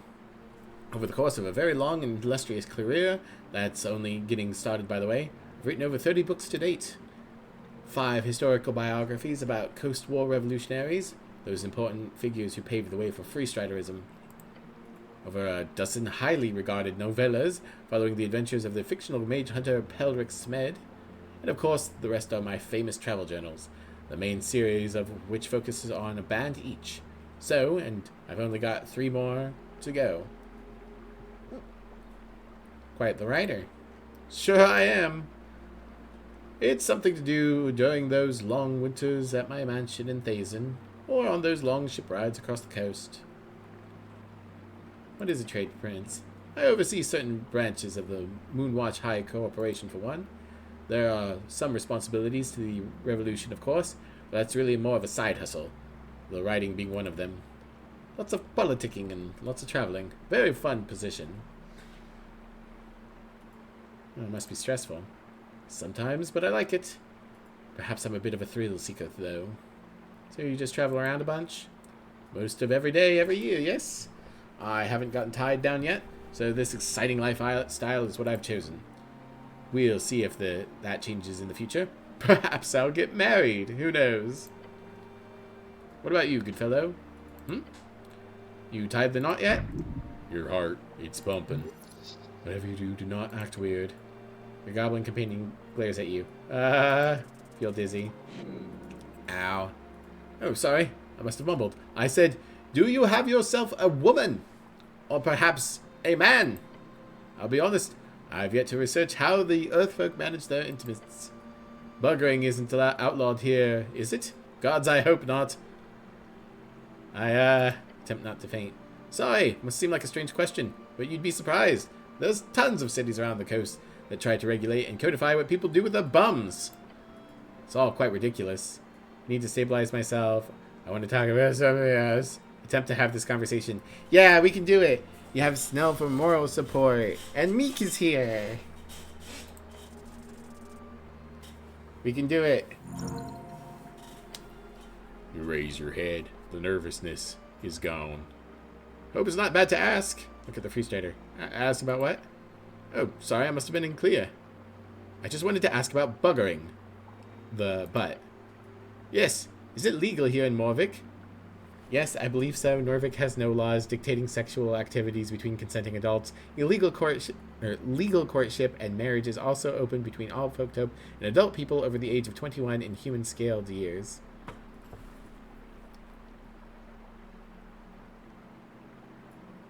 "21's older than most places.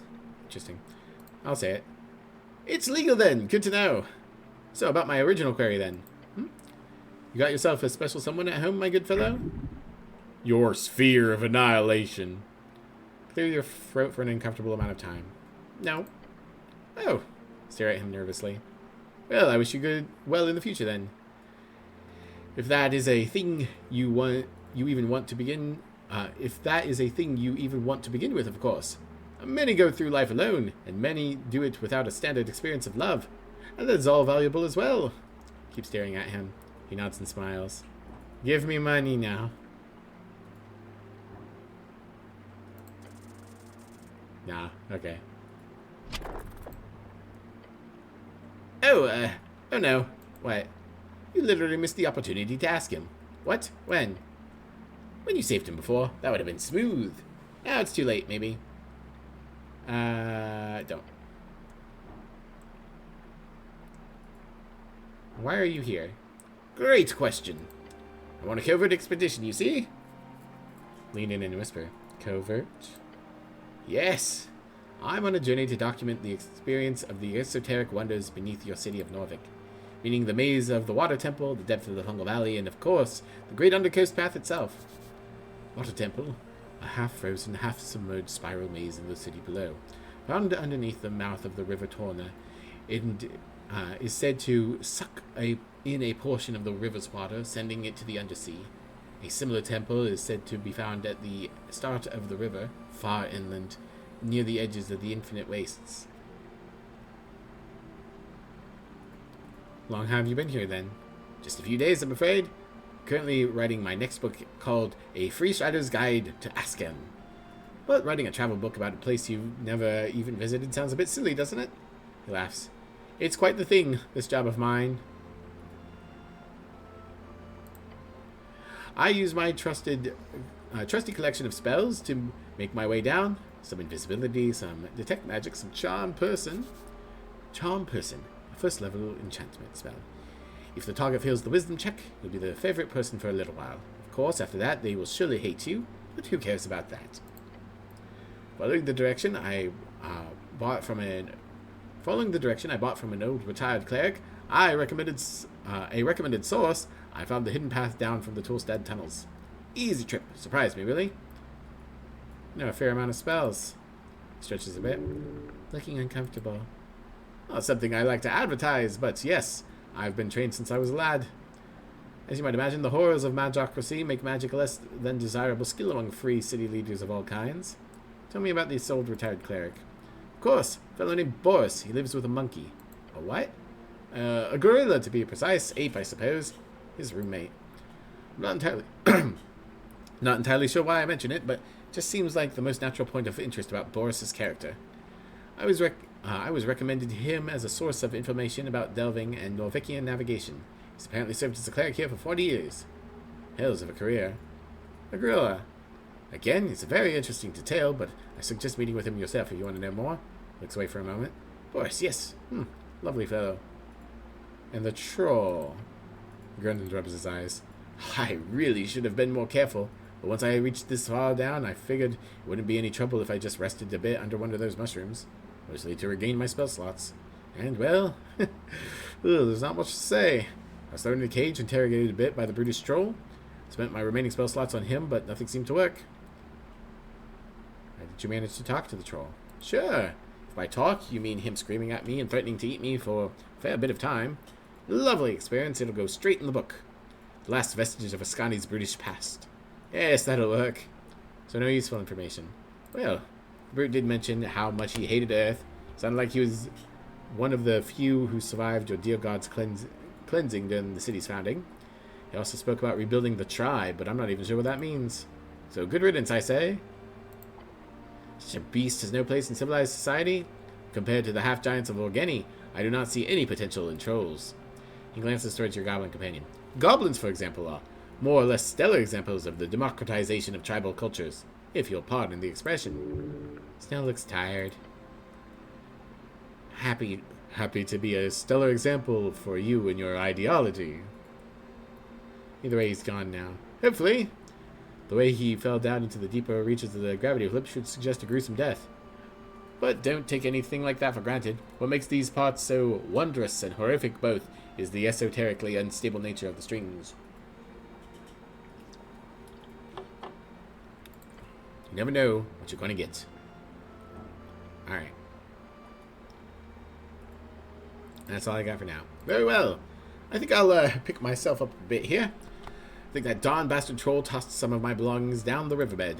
Hopefully I'll be able to recover some of it, but either way, thank you again, my good fellow. You performed an amazing service for me and the entire revolution. If you believe some of my fans. He presents his palm to you. I owe you a great deal. If we ever cross paths again, I'll be sure to repay you.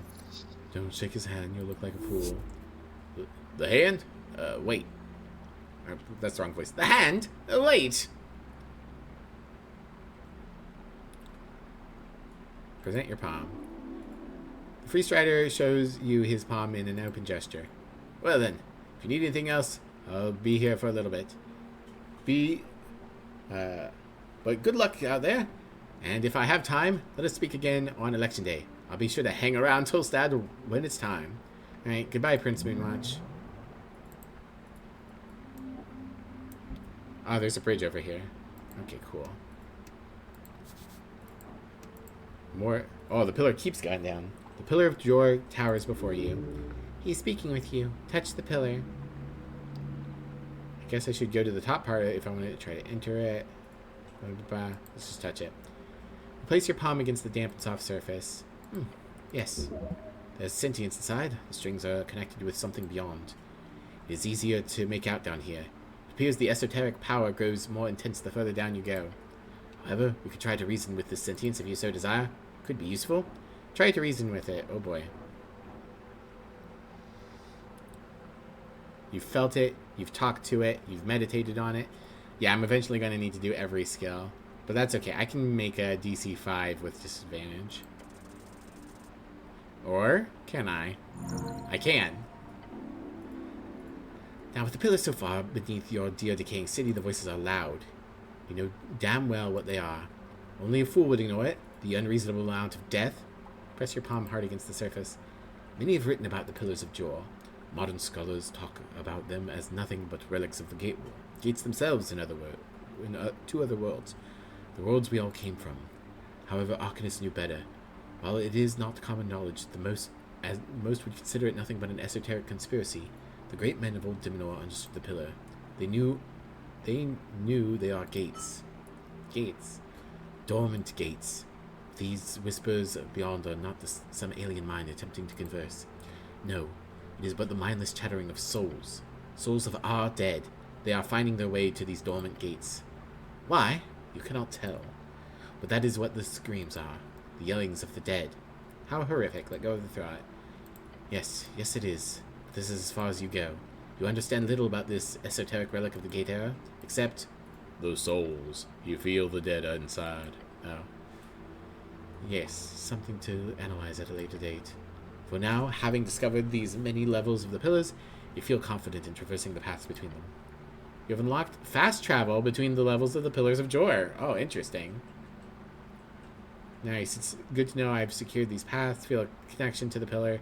This thing sure is way more active than I had imagined, considering it's just sticking in the center of the thing. Nice. Good to know I've secured the paths now. Secured? For the moment, yes. Remember, any part of the city below which is not continuous in the inhabited and tamed will eventually be reclaimed and scattered. Feel a connection to the pillar. It is not eerie, nor is it strange. It is but a familiar scent, one that is just beyond your mental grasp. And the blue one will say, as the blue one will say, in time. Right. Remember to feel as much as you think. The esoteric is not something to be is not something to be only detailed in paper. It is a wild thing, to be lured and loved. Leave for now. Yes. In time, it will be more important. For now, we will do as all others when it comes to these pillars. Leave them alone. I guess I should go to the top part of the pillar if I want to try to enter it. So I'm going to inside this thing, travel to other locations, finish up. Alright. We got an ad in a couple minutes, but first I want to look at the quests. Troll must have raided some undercoast merchant. What we got here?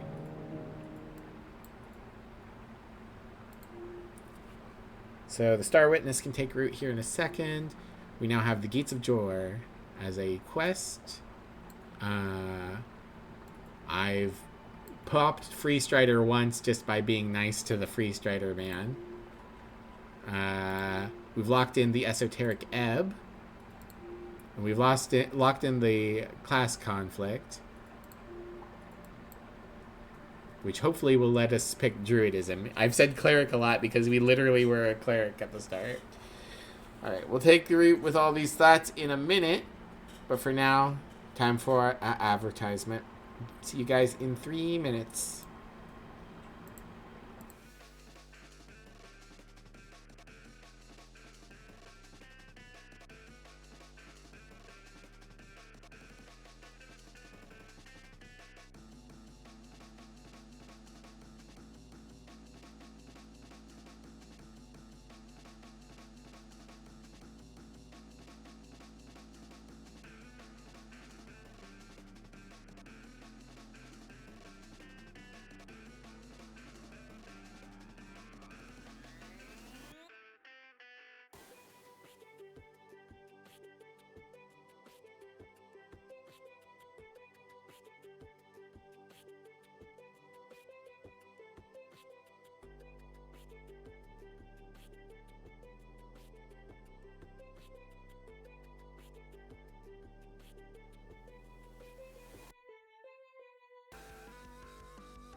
And we're back. Alright, so what thought to lean on first?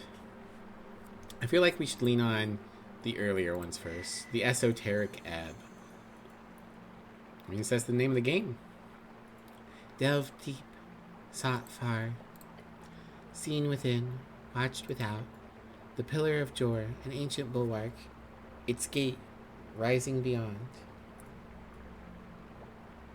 Yeah, I got pretty deep down to figure this saying out. Yet it continues far, far below, each step of the way making it clearer to you how little things matter, these vestiges of the maker of your world. They are but esoteric rock which sits until something changes. This isn't making things much clearer, to be honest. That's okay. Remember the words, the ones written upon the soft tissue at the back of your head? Feel the esoteric, sway it. To tame it, in hubris and pride, will always result in tragedy. A fool's talk. You are a genius at work. This investigation has led one step closer to that illustrious title you seek, String Master. No. This magic must be wielded in attunement with the divine, nothing else. Listen to the voice of God. It shan't lead you astray. That's not the voice you heard, Bunny. It was, if anything, a potential patron. Which is, of course, way more exciting. We're what kind of magic whiz? Okay, I'm sensing some different paths here. Yes, 3 of them. We do not know where they shall lead, but you may consider each. Tell me more about the voice of God. Earth watches upon you. His spirit channels your power each day, and that will never change. Trust in the divine. Voice of God. Whenever you roll a d20, another hidden d20 is rolled. If that die is the same as your die, you critically succeed. If both are nat 20s, you regain all your hit points, you regain all your spent spell slots, you lose all levels of exhaustion, and you become genuinely happy for 1d4 seconds. Wow.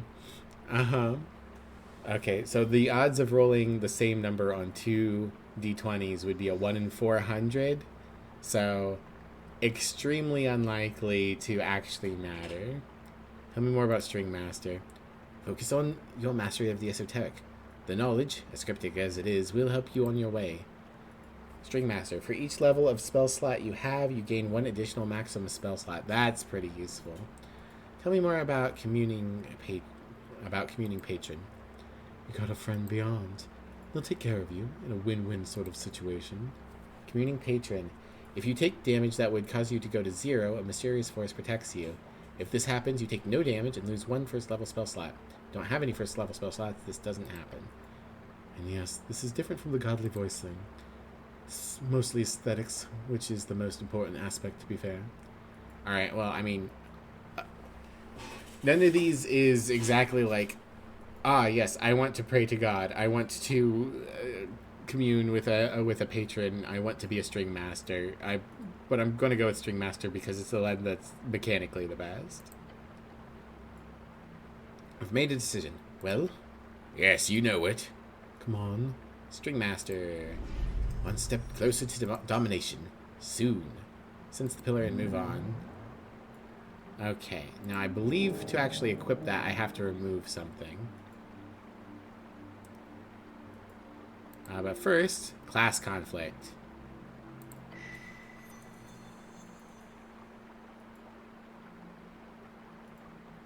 They must have realized by now. You're not just some governmental goon. Hey, Gremlin, welcome in. How you doing? You are a cleric? You are the cleric. This is your calling, your duty, your life.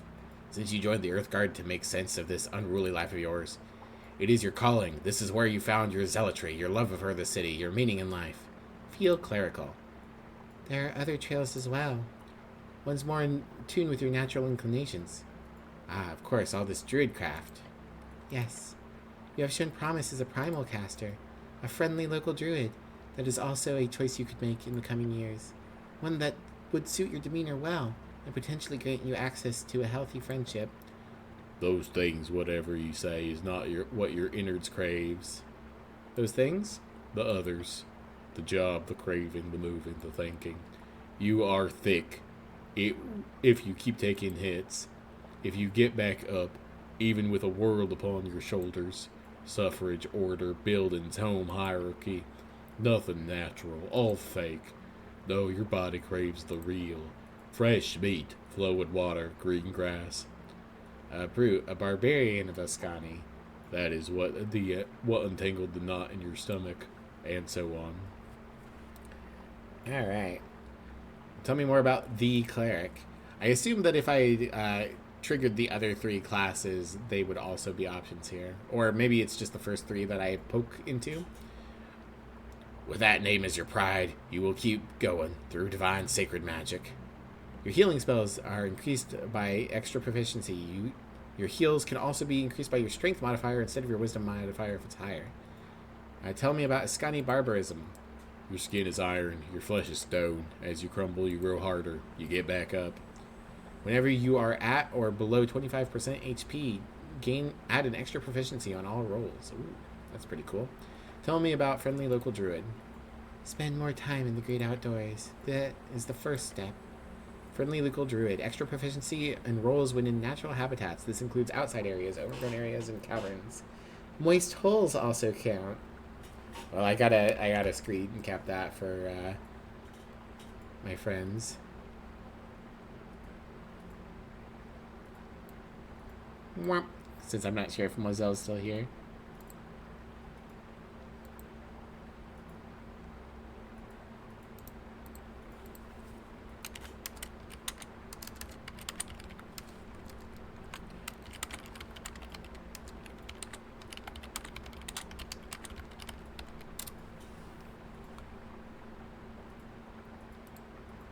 Alright, I'm ready to make a decision.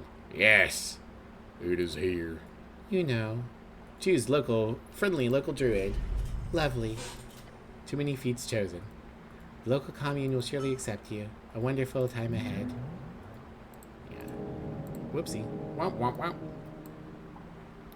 Neri! Welcome in, Neri. How are you doing? Everyone check out Neri Care, criminal cat girl extraordinaire. She's cool. I wish there was, I know it's, white as opposed to gray, but I wish it was a different color for indicating non-feat quests were completed. Gonna make dinner? Get yourself some dinner, Thomas. Alright, take root. Our opinions of the Star Witness.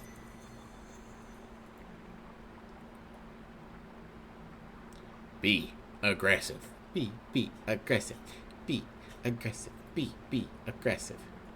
Push over the line, destroying each worthless monster in the way. That's how you get ahead into life. Aggressive competence with a stoic demeanor.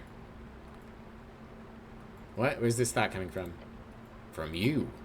As the adrenaline wears off, as the world comes back into perfect, regular clarity after such a deeply euphoric fight, you're standing here realizing you are on top. This is where you're supposed to be, the most competent man around. I would love to never fight another troll in my life. Do not say that. You do not mean it. The taste of pure, near-instant blood-misted death has got you hooked. You need more. More? More fights. More near-death experiences. More romance. Romance? Romance. Knights chasing down tyrannical dragons. Damsels being carried to safely. Empires falling and kingdoms rising. Men with goodness in their hearts bearing the burden of reigniting spirits, breaking darkness, smashing evil. You finally reach that point. The point of actually feeling like a professional cleric. So all I need to do in order to feel like I'm good at my job is kill an extremely dangerous and probably now extinct giant monster? The romantic ideal of heroism, knights, and kings is fascist propaganda used to elicit unrealistic aesthetic ideals for young man, radicalizing them towards nationalistic agendas, and finally. Yeah.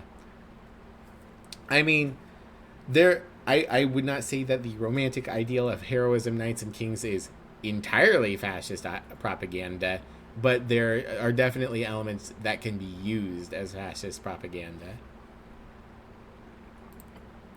And what's wrong with that? It's discriminatory to appeal to human men. makes them feel bad about the world when they get stuck working for the Lamplighters Guild, thus incentivizing violence against the system. And nationalism promotes terrible, hateful ideas. We don't want to be a feudal state of old, nor do we want to repeat the arcane era madness. We want a liberal, modern man, one who is nice and calm and loving and never hurts anybody ever. There is nothing admirable about a man incapable of force. In an ideal modern city life, you wouldn't need force. It is in such a utopia that manly force would especially need to be honed. There is a self-destructive hatred festering within men, within you. Some might say it is driven by the forces of various powers of the world. Some might say it's inherent to this post-war era, but it does not help anyone. A man is not inherently evil for desiring greatness, nor is he mad for throwing himself into danger. There is always a need for men to take and rule and protect. Hey, thanks for shouting out, Neri. When what is needed is a way for men to dream freely, to aim towards the ultimate greatness of self, aimed at helping everyone around. So they do not become thieves or tyrants or ruthless gatekeepers. There are no positive outlets for these desires, then that is exactly where they will end up. A generation of men told to be calm and nice will grow up to be violent and wild. A generation of men told to be competent and good will grow up to be wise kings and lovable people. Simple as. Simple as. Strength, I need you to shut up because you hurt my throat.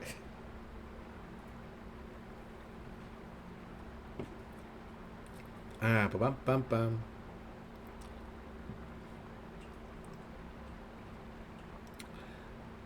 I see your point, but I think it's more complex than that. It always is. Annoyingly so. Feels like you might be leaning in the wrong direction here. The goal isn't to break yourself for some illusory audience. That's true, it's... Oh yes, risk assessment, baby. The larger that creature is, the more you should be getting paid. Not in troves of loot. That shit's nice on a nice bonus, but you gotta get this on paper before you dive in. If you're ever fighting trolls again, you'll be doing so for a maximized hourly rate, with every possible gruesome death calculated into that final price.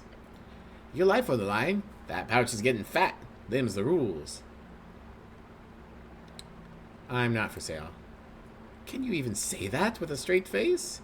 Clerics are in high demand, especially these days. Clerics with your kind of esoteric know-how? Hello, Scarfire. Welcome in. You don't think you like strength? No. Each of the stats has a political motivation in this game, Neri, and strength is theocratic fascism. It is important to the game because it is explaining those ideals, and very rightly is wrapping up theocratic fascism in strength, in the ideas of being strong, in masculinity. For people who haven't been watching, Dexterity, who's talking to us now, is the capitalist of our stats, wanting to be smooth and quick and taking advantage of every opportunity. The capitalist man. Constitution is apolitical. Constitution just wants to live its life. I just want a grill. Intelligence thinks that we should be king. We're smart, so we should be in charge. They are for magocracy, which doesn't have a direct parallel to our real life, but this idea that the smartest people should be in control. Wisdom is our communist ideology. Wisdom is about perceiving others, is about observing the world around you. It's about caring and empathizing. And so naturally it leads to communism. And charisma is apolitical, but not as I don't want to be involved. Charisma is apolitical in I'll say whatever I have to get through this situation as smoothly as possible.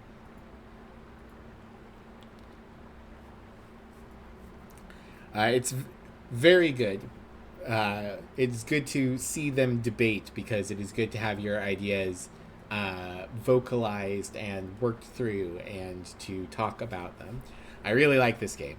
I also think strength is funny because it keeps telling me my penis is small, which is hilarious as a trans woman. I tried to drink a potion of transgenderism earlier, but unfortunately it was spoiled. But yeah, all right, onwards we go. All right, I do like getting paid a livable wage.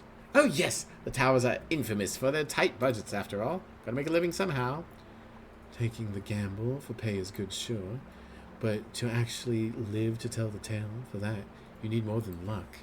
You need the luck of the fool. I'm lucky? Well, every time you head down here, it's a gamble. Every time you take on a job, and there will surely be even more ruthless jobs than the troll in the future, you will roll the die. That die being a 50-50 chance of death and destruction. What did the red one call it? Getting blood misted? Instantaneous smashing. That's it. That's what you're risking every time. So embrace it. Focus on being really, really lucky. You have survived long enough on gut and feeling and ultimately pointless gambles. It's time to calculate your odds properly. Tell me more. As you can clearly evaluate, each time you take on a challenge, your outcomes are quite extreme. It appears you are just as likely to succeed in an unlikely and extreme manner as much as you commonly find yourself in a radical and rather terrible failure. Might be true. It is. Even by recognizing your personal skill level involved in any particular task, the overwhelming power of chance is evidently your clearest ally. This is bad. Instead, let us lean upon the strings for balance.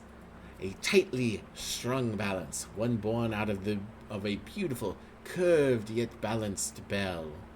A bell curve? Yes. If you before had an equal chance of each outcome, which is quite volatile, this would instead allow you to take control of the outcome, aligning each attempt around the center, the average. This would reliably increase your odds at succeeding at tasks you are equipped to handle, while dramatically decreasing your failure rate at those you're not. I understand what this means. Yay for normal distributions. Obviously, it's quite rudimentary. Of course, this would impact both you and your opponents. Draw strings are universal after all. Alright. I like that I don't get one for... Wisdom does not care about this conversation. Tell me more about the luck of the fool. You're going to gamble, might as well save yourself the biggest fall. Of your biggest fails. Luck of the fool. Whenever you roll a nat 1, you get another result and take 1d4 damage. This effect can repeat to infinity. The damage cannot take you below 1 HP. Tell me about dungeoneering reflexes. You dodged enough shit to get down here? In the future, you'll be ready for anything. Whenever you roll 10 or below, add an extra proficiency to the roll. Professional cleric. This is it. You feel it. Finally, you are competent. You cannot crit fail. Interesting. And the curved yet balanced bell. Naturally, you should only take it on challenges you're capable of succeeding at. This lowers any risk involved. Whenever any d20 is rolled, the string of Zojores cause the outcome to lean towards 10. The chances of crits are diminished. Okay, so I have take damage but reroll crit fails. Crit fails do not mathematically or do not automatically fail. And if I roll below 10, get an extra proficiency bonus, which would be like +4.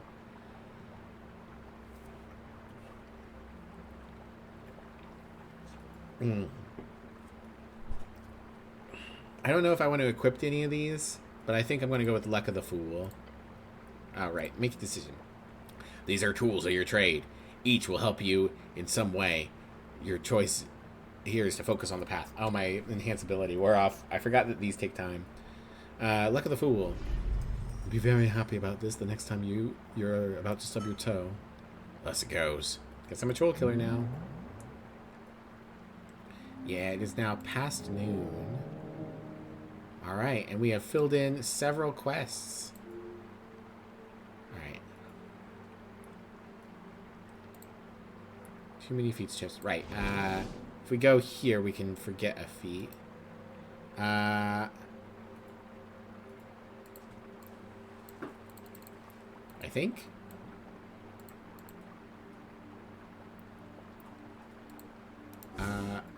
Maybe it's from here. Forgo feat. Yeah.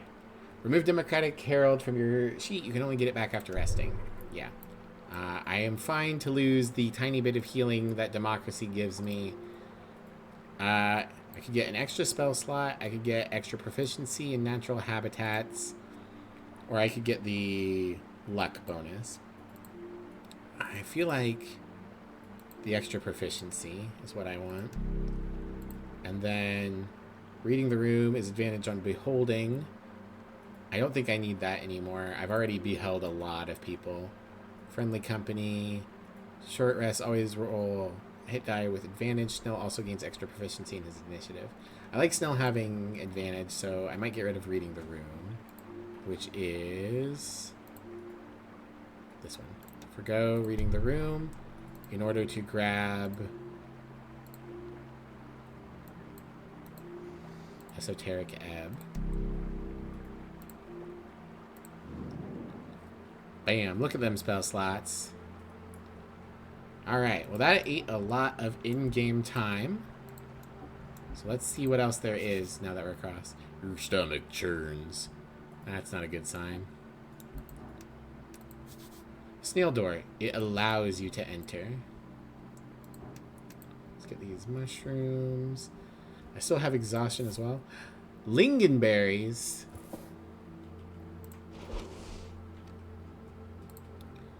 A handful of lingonberries. They smell of the moist underhollow. They are simply too precious to actually eat, though. Plus, they leave terrible stains. Keep them safe.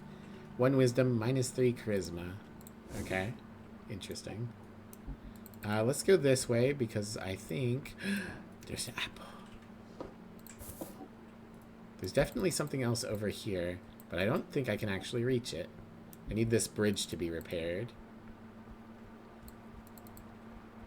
Before we go through the snail door, let's go this way. You could climb these vines. Yeah, I'm sure I could. These roots are moving ever so slightly. Awakened roots. You find the foot of the snail ruins, or at the foot of the snail ruins, you watch a mass of writhing roots moving about ever so slowly around a series of corpses. Skeletons, to be precise. Look at the skeleton in the center with the... That is a lovely helmet. You see it, straddled upon the brow of a skeletal face. It is ancient. Must be thousands of years old. So many spell slots. Yeah, I can cast all the spells. I hope you're not thinking what I think you're thinking. It looks like the type of helm that would bring great fine mindfulness as well as wisdom of a previous era. Oh, I'm thinking. The roots wriggle and writhe a bit more. I really want that helmet. Yeah, no can do. Those things looks really dangerous. I'll do it. Try to trifle. Ancient wisdom. Ooh. I have to make a pickpocket check. Well, the good news for a pickpocket check is I have gloves of thievery in here. Let's put on my dexterity boots and my thieving gauntlets. We'll leave Meek on. And let's swap helmets. I think I've got a dexterity helmet. Helmets.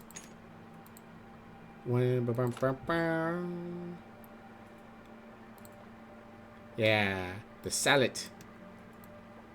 Neat. Alright. Let's give it a shot. Nope. This is gonna be bad. Oh, I didn't like that my entire life bar lit up. You step forward, hands gleefully grasping the loose-fitted bronze helmet. It tingles. Highly esoteric item. But suddenly one of the roots appears to swipe at you. Huh? Hits you hard, forcing you back. A heavy bruising. Roots shouldn't be allowed to move. The roots return to their original spot, faintly slithering on the most moist stone ruins. It's a nice helm. I can see why you'd want it. Take a step back, still in pain. I mean, I can try again, right? Oh, I have to unlock it. Let's see, engage.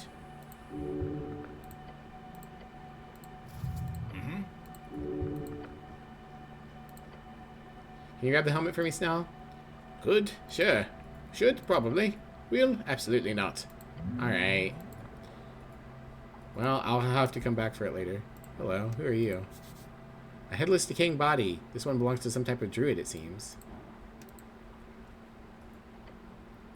Stare at the wall of the ruin. Thick rubbery vines drape over the ancient spiraling concrete.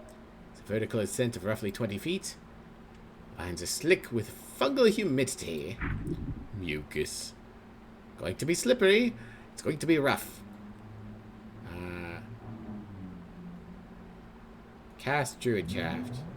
You weave the primal strings to bring the vines more closely together. Nice. That should make things simpler. Alright, DC 5. I think we can do this. Yeah, we did it. Grab the vines, testing their weight. Light as a feather. You avoid the slick spots where this ancient resin has pooled. Calculating friction coefficients in real time. Your boot finds a knot. Your hand finds a loop. Efficient. Clean. You are at the top of the ruin. Headless decaying body. Some type of druid. What's he got? Speak with plants. Yo. Nice. Now we can talk to trees. Is there anything else up here? I don't think so.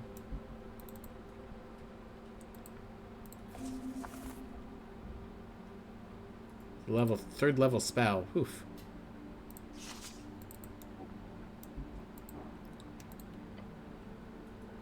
Approach the vine wall again. It has not moved. You know where the slippery spots are now? Yep. Bottom. Okay. Alright, we reopen my inventory. I'm going to go back to the helm that I like. Oh, it's sorted all my items at some point. I don't know when and how. Let's put on... Sure you want to do that? You've heard that their bark is worse than their bite. Ayy! Probably keep the boots on. Oh, I can look at my bag at holding again.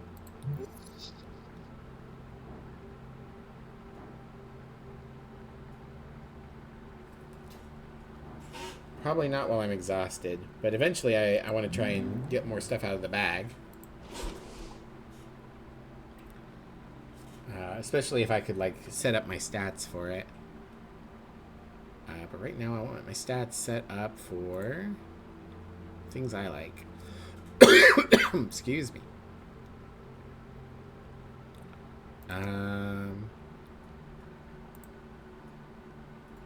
Let's see.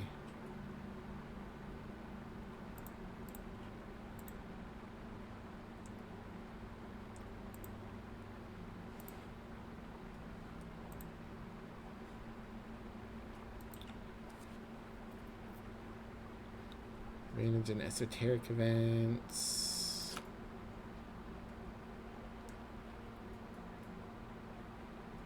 I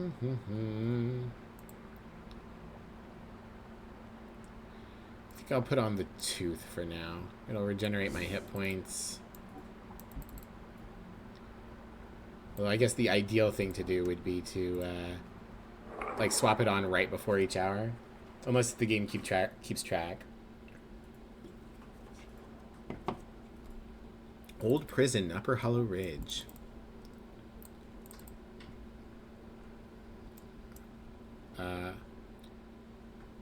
Do you have any idea?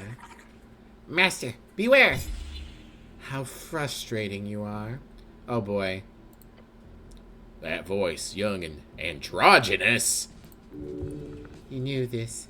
It was clearly not a grown man by their build. But he is fighting us. He's practically our nemesis. One more time, eh? This piece of shit. Don't let him get away this time. I'll try. Something not one's. Ah, shit, watch out.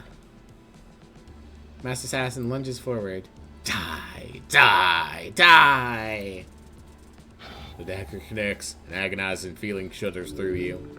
Something's different about her this time. This is a desperate attack. Snell spins his sling. The bullet flies dangerously close to the assassin's head, missing only due to constant movements. You face the assassin and consider your options? They are slight in build and light of voice. This is not a grown man. This is but a frightened child. Don't fight. Just try to understand. They seem particularly desperate. Kick their legs. Let's just talk. We're not here for a fight. Let's do this.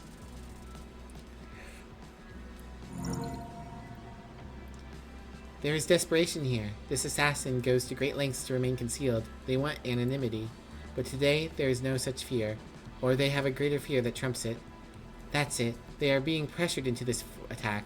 Forced into this attack. This is their final chance. Which means this is your final chance to reach them. This is serious.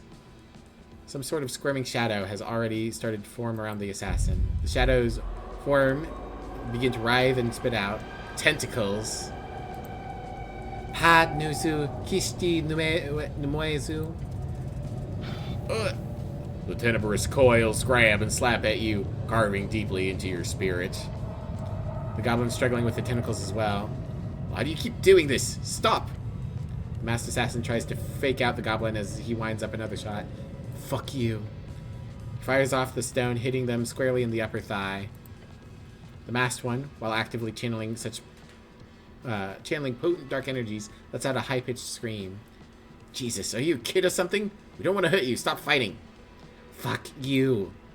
The tentacles aren't done trying to rip you up. The tentacles aren't done trying to rip you apart just yet.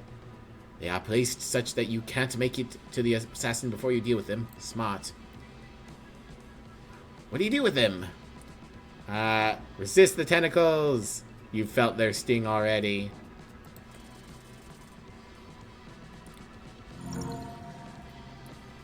You brace yourself against the tentacles. They slap you, wrap it around your limbs and writhing. Your vision splits. You're both here and elsewhere. You see the outline of the twisted, gnarled tree as if through a thick, dirty film. It stretches far into the sky above you, or perhaps far below you, into the ground. He whispers in your mind, maddeningly just incomprehensible. Ila Tuma. You steel your mind and focus on the image of the assassins still twisting their hands, and the vision fades. The tentacles are recoiling from you as if they tasted something bad. Things are deteriorating. The assassin's knife glows with dark energy. Heavy smoke spills from its edge and drifts as though suctioned into the mask. The smoke clears, the mask firmly planted on her face, glowing faintly. Cielda, Kurs, Karpa, Mut. The assassin's eyes turn black as the shadowy tentacles begin to rise again. There's no other recourse. It's time to finish this. The assassin lifts her hands like a puppeteer, and the tentacles follow. One after another, the tentacles latch on to you, focusing their ire on your helm. Your helm!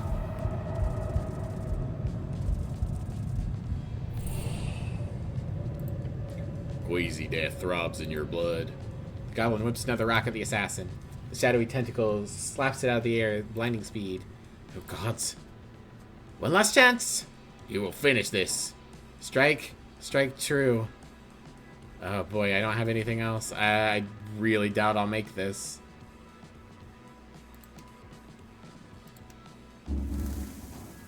Alright. Good to know casting a spell in combat doesn't use my actions. I probably should have been doing that this whole time. Hey, we did it! You stomp through demonic tendrils, charging like an enraged gullbear to the hapless assassin. Gullbear, feathered yet land-bound monstrosity living in Ascani, lives upon the coast and is famous for its many attacks upon travelers in Norvikian roads. Your gauntlets meeting her face. Hey, Strength finally realized it's a girl. The assassin wobbles and bends. One final jab. Punch again and that's it. Her dagger flies across the chamber. The assassin collapses unmasked and unconscious. There's a lull as the chaos of the fight abruptly cuts off. She's just a kid. It's a pity to see someone choose to be dangerous when they're so young. It reminds you of her. The assassin's eyes, now fully maskless, open. You step forth. Fucking bullshit. Depression. Acceptance. Have you calmed down now? Go fuck yourself. Let's just take her to the dungeon. She's earned it. Alright, to the Tolstad dungeon we go. Go to grab her. As you do, her hood falls back, and you see that face more clearly. Huh? Oh no, she's cute!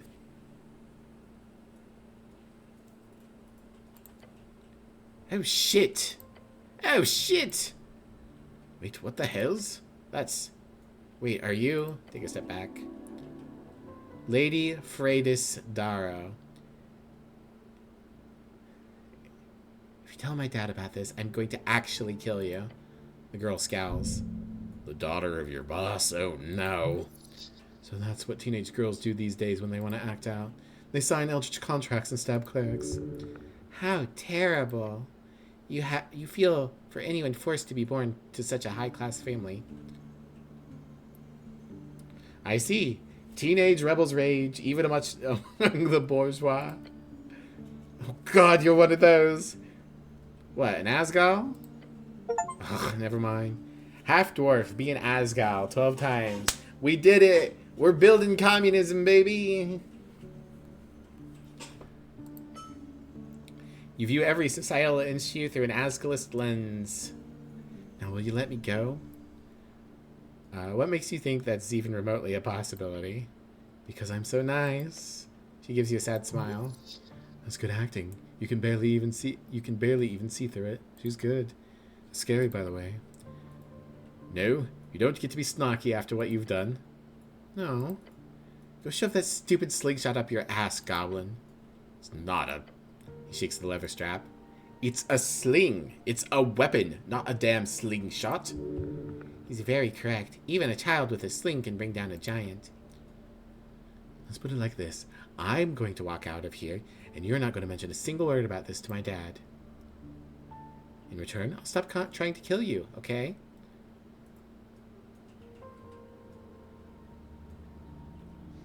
So you've been stalking me all this time, huh? Not exactly difficult to find. What could that possibly mean? You do realize how loud you are when you're stomping around in those boots? Hey, you can be as loud as you want, you hear? Ah, thanks, Snell. Where'd you get the cool gear? What do you think? What, did your dad buy it all? No. Tell me about the magic you were casting. No? Now let me go. Just wondering, why? Why what? Why are you trying to kill me? Contain it. Well, the girl glances at the mask on the ground beside her. Snell kicks it away. No. Answer him. Fuck it, I guess it doesn't matter anymore. I signed up for his stupid fucking deal, okay? Whose deal? I needed easy spell slots. He wanted an extra pair of eyes. Win-win. But then he started asking for these night outings and the reconnaissance missions. Then he tells me to push some dumbass cleric into the river. I don't like it, people, but sure, totally worth it. Interesting. I never did find the fisherman I was supposed to ask. Oh. Then you come back, you asshole. And whatever I do, you just keep fucking... As she speaks, the mask next to Snell begins to glow. Get down!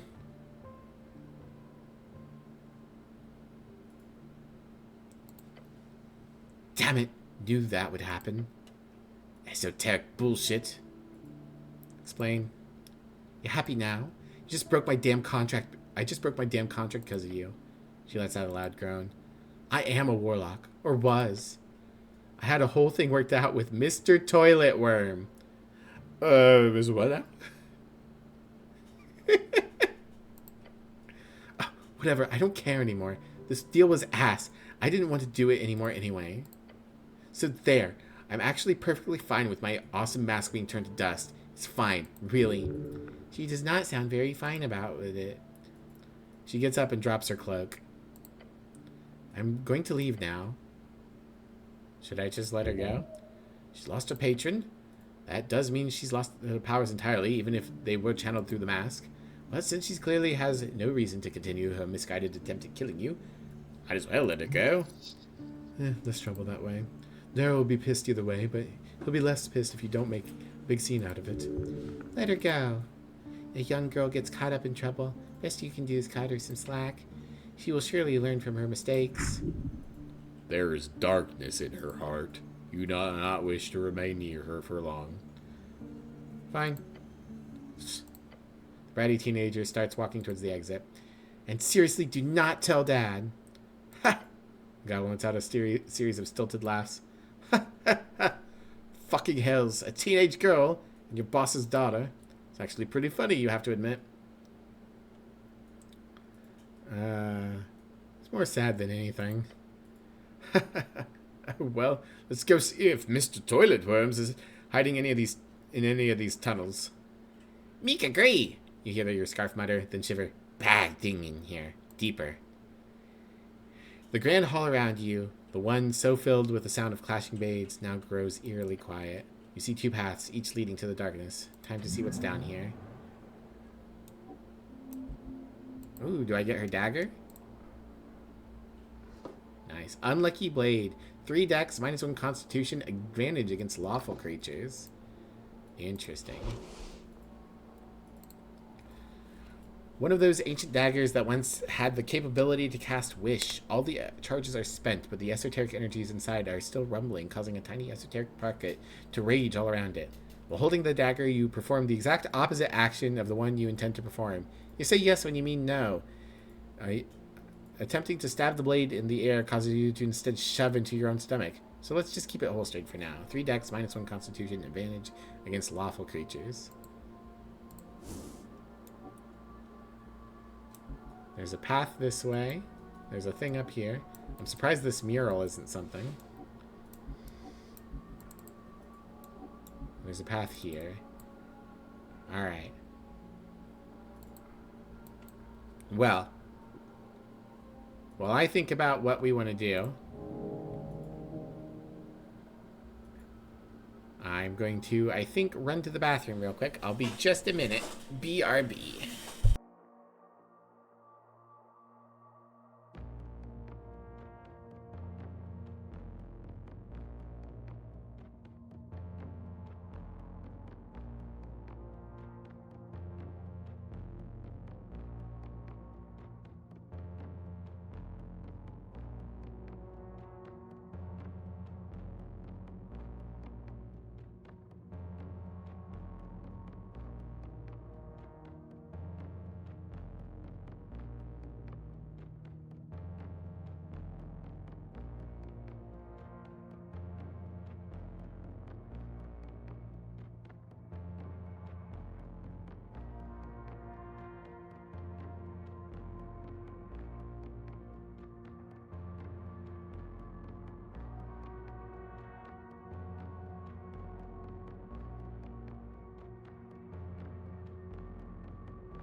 Thank you for waiting for a minute.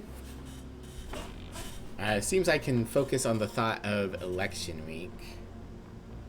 Let's do that. Take root.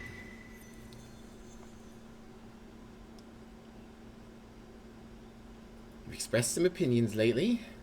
I have. Now you will listen to true reason. You see, what all this has been is an opportunity. Where to share this tumultuous part of yourself with others. So now that part lives out there.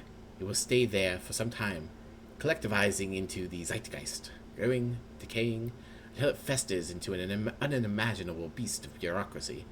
Intelligence, you're sounding a lot like wisdom right now. That, in its nature, is an election, a general election of leadership and governance.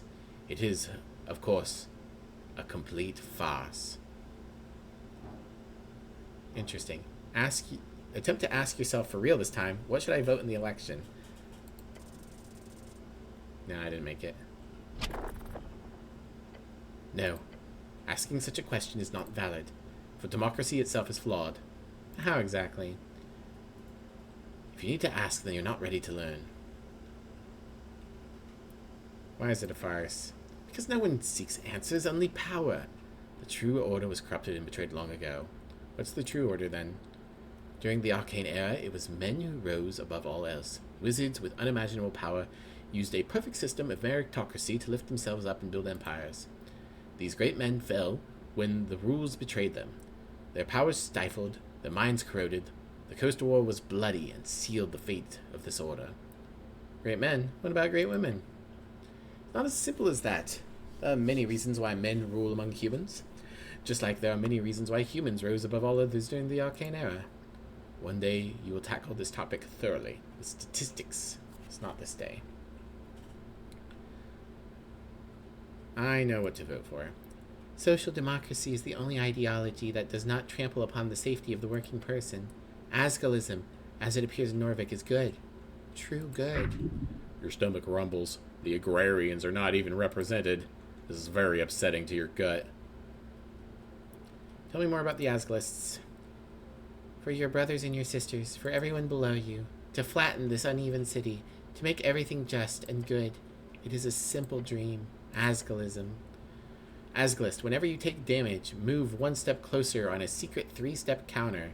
On step 1, a thesis d20 is thrown. On step 2, if the damage you took is higher than the thesis die, an antithesis d4 is thrown. On step 3, the damage you took is lowered either by 1 or by the antithesis die if you rolled 1 during step 2. This is synthesis somehow. The next time you take damage, return to step 1. Oh no. Oh no, they sure are critiquing Ascalism, aka communism.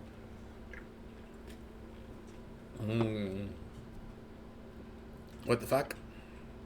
It is quite simple. Essentially, you must perform a 3-step process for crafting meaning and unity.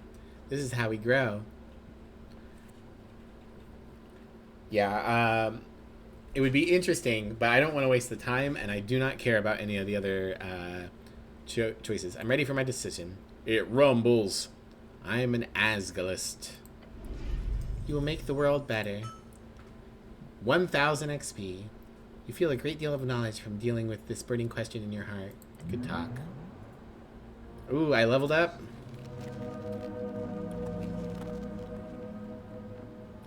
Alright, let's put another point in Constitution.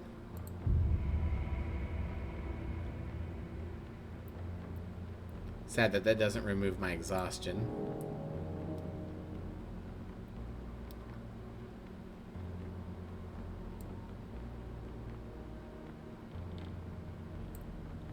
Alright. So, you take damage, you roll a d20, then you roll a d4. The damage you take is lowered by 1, or by the antithesis d4 if that die was rolled during step 2. Oh, okay. I take damage. I roll a d20. If the number on the d20 bigger, then I roll a antithesis at d4.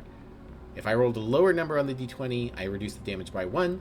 If I rolled a higher number on the d20, I reduce the damage from 1 to 4. I leveled up due to pure internal nonsense. I'm so wise. Absolutely. This is wisdom. Okay. I need to find this damn copper press. Alright. We got about 10 minutes still. I don't think I need slight damage reduction as a feat currently.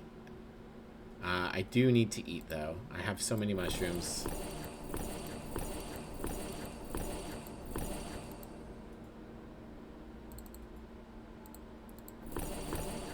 I'd like to rest and get rid of my 2 stacks of exhaustion, but I really don't want to keep advancing the clock. Concerned about that shape. Square, diamond, circle. Snail door that seems eerie.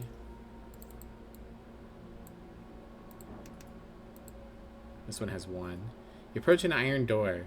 This one bears a symbol of chains with a comically crude little devil drawing underneath. Simply how these folk wrote language with images.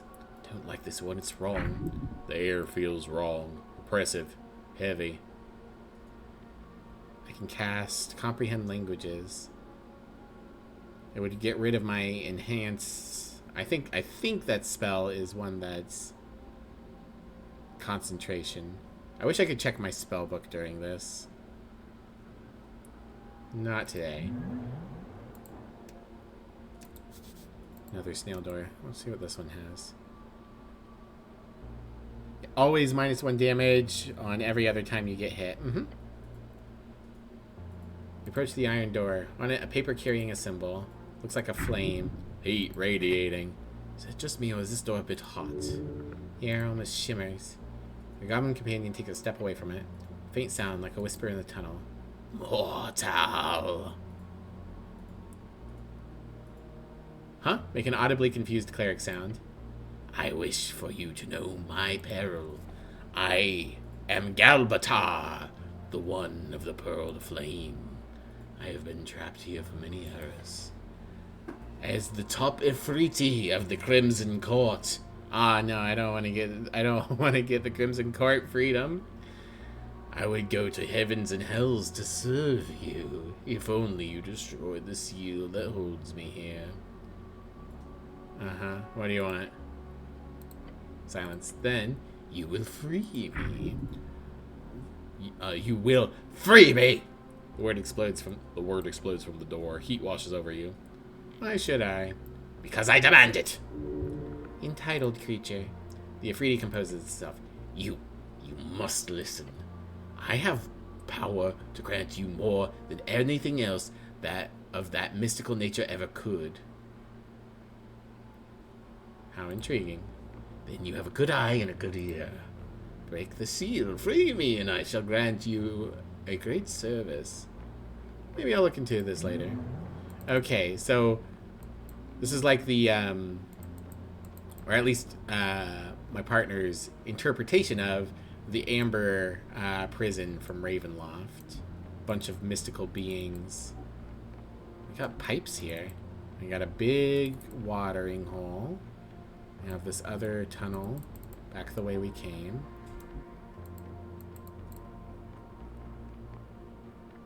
Okay. Little side thing over there. We'll go over there in a second. Let's finish looking at this big watering hole. Another one. We've got a snail folk bard. We've got a bunch of snails doing a Caesar. We've got bunny folk riding the snails, and then we've got a hydra. Can't examine any of it. Lots of seals on this door. Very creepy round snail door. You approach an ominous door. The tunnel lay silent. Only your breath is heard. A sail. This one for their own. Placed across the surface, you see pieces of paper covered in ancient writing. We're in Supernatural jail.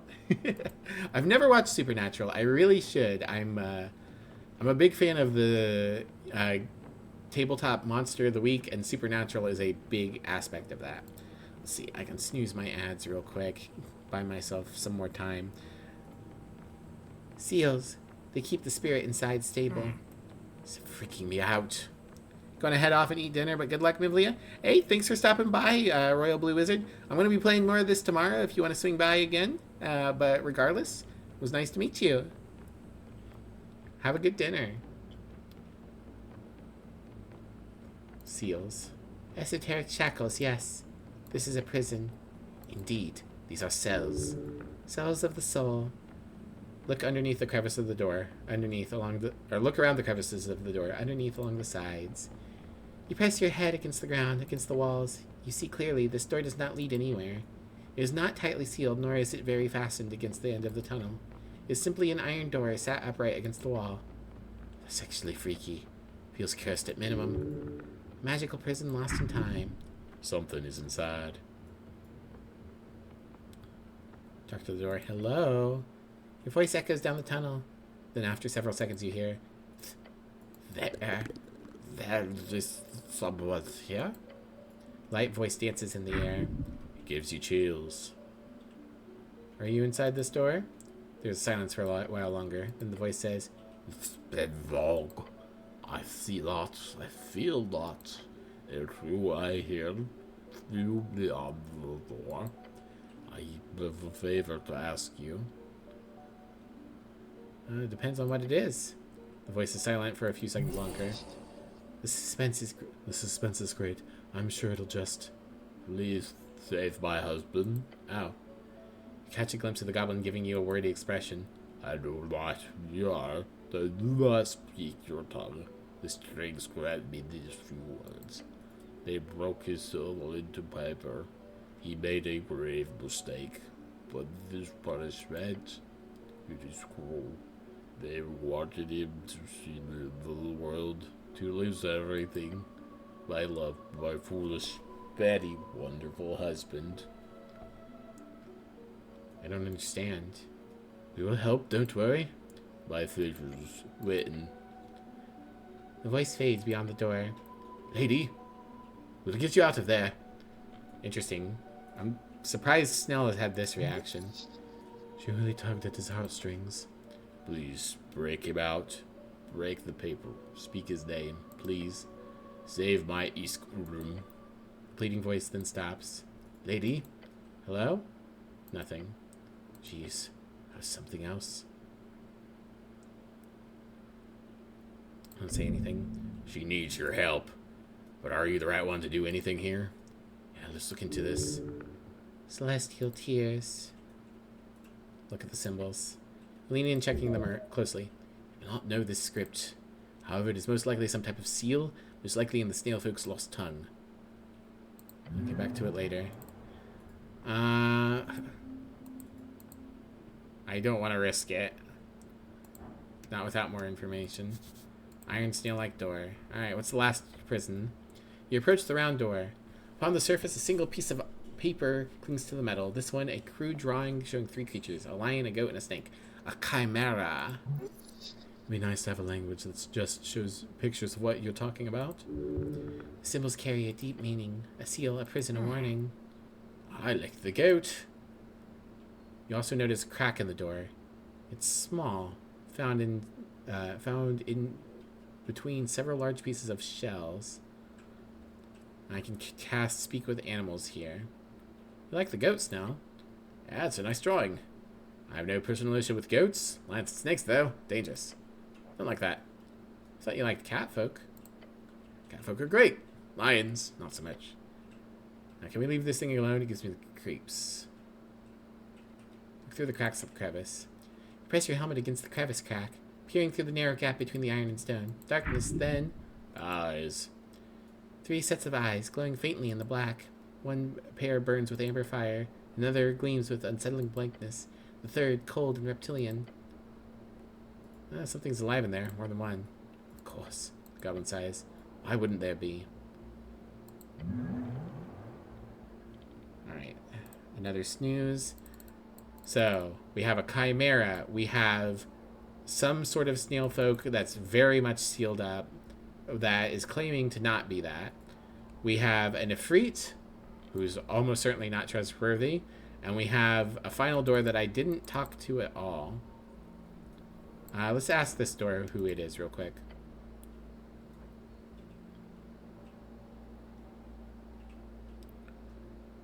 Speak to the door. Hello?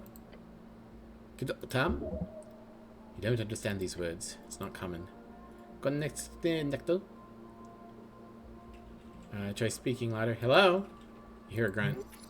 Yeah, that's annoyance. Clearly, even though through the language barrier. Samos tizik tisha a odomen. Vidani se jenim ze drakich pesgau. Rat as said now. Thank you, bestie. The voice fades. He's giving up. Alright, comprehend languages might be good for understanding the seal. What's this? Something in the water. Ooh, what's in the water? You approach the edge, and terrors arise. Oh boy, I don't like things in big water. I don't like it. Oh boy, do I not like it.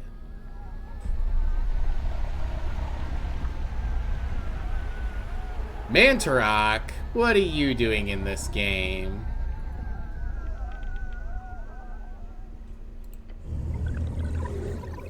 Ever glad, him in the pipes. Oh man, what voice do I do for this?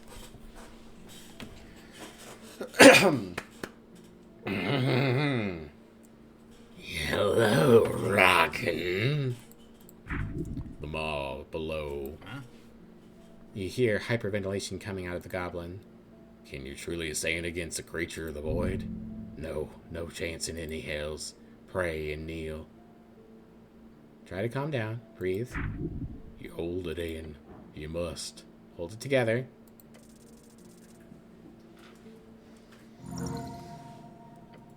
You stand before the maw, holding your guts and let your heart pump its blood. You'll face the vast darkness of empty space in those abominable eyes. Far you have delved, he says.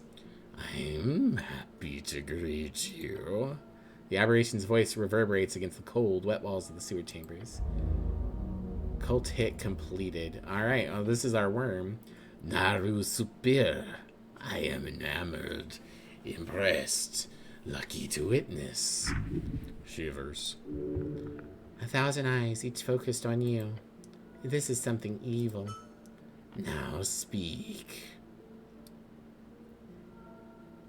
I have some questions for you. Knowledge is a commodity. Knowledge is my trade. I am a simple merchant. Trade, dragon. Trade with me. Are you okay, Snell? He nods without taking his eyes off the horrific aberration. Yeah. He takes a breath after holding it for a while. Don't fuck this up, please. Clear your throat and ask the monster. I have to pay to ask questions? Each thought carries cost. I'm generous. Cheap thoughts I give freely. Expensive ones will require sacrifice. This guy is clearly aware of how incredibly ominous he's being. He's very much messing with you. This thing won't kill me. Does not look like it, not now.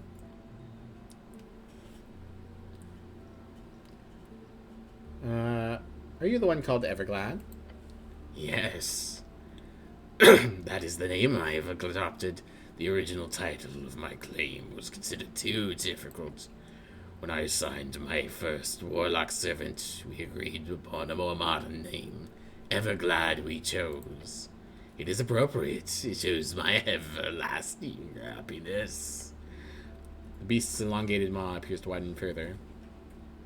So your original name was just too incomprehensible for us mortals to use, I presume? No. It was just hard to pronounce. I am laughing. Make a nervous fake laugh. Snooze those ads for 5 more minutes. Good. Laughter is healthy. Fine for body and mind.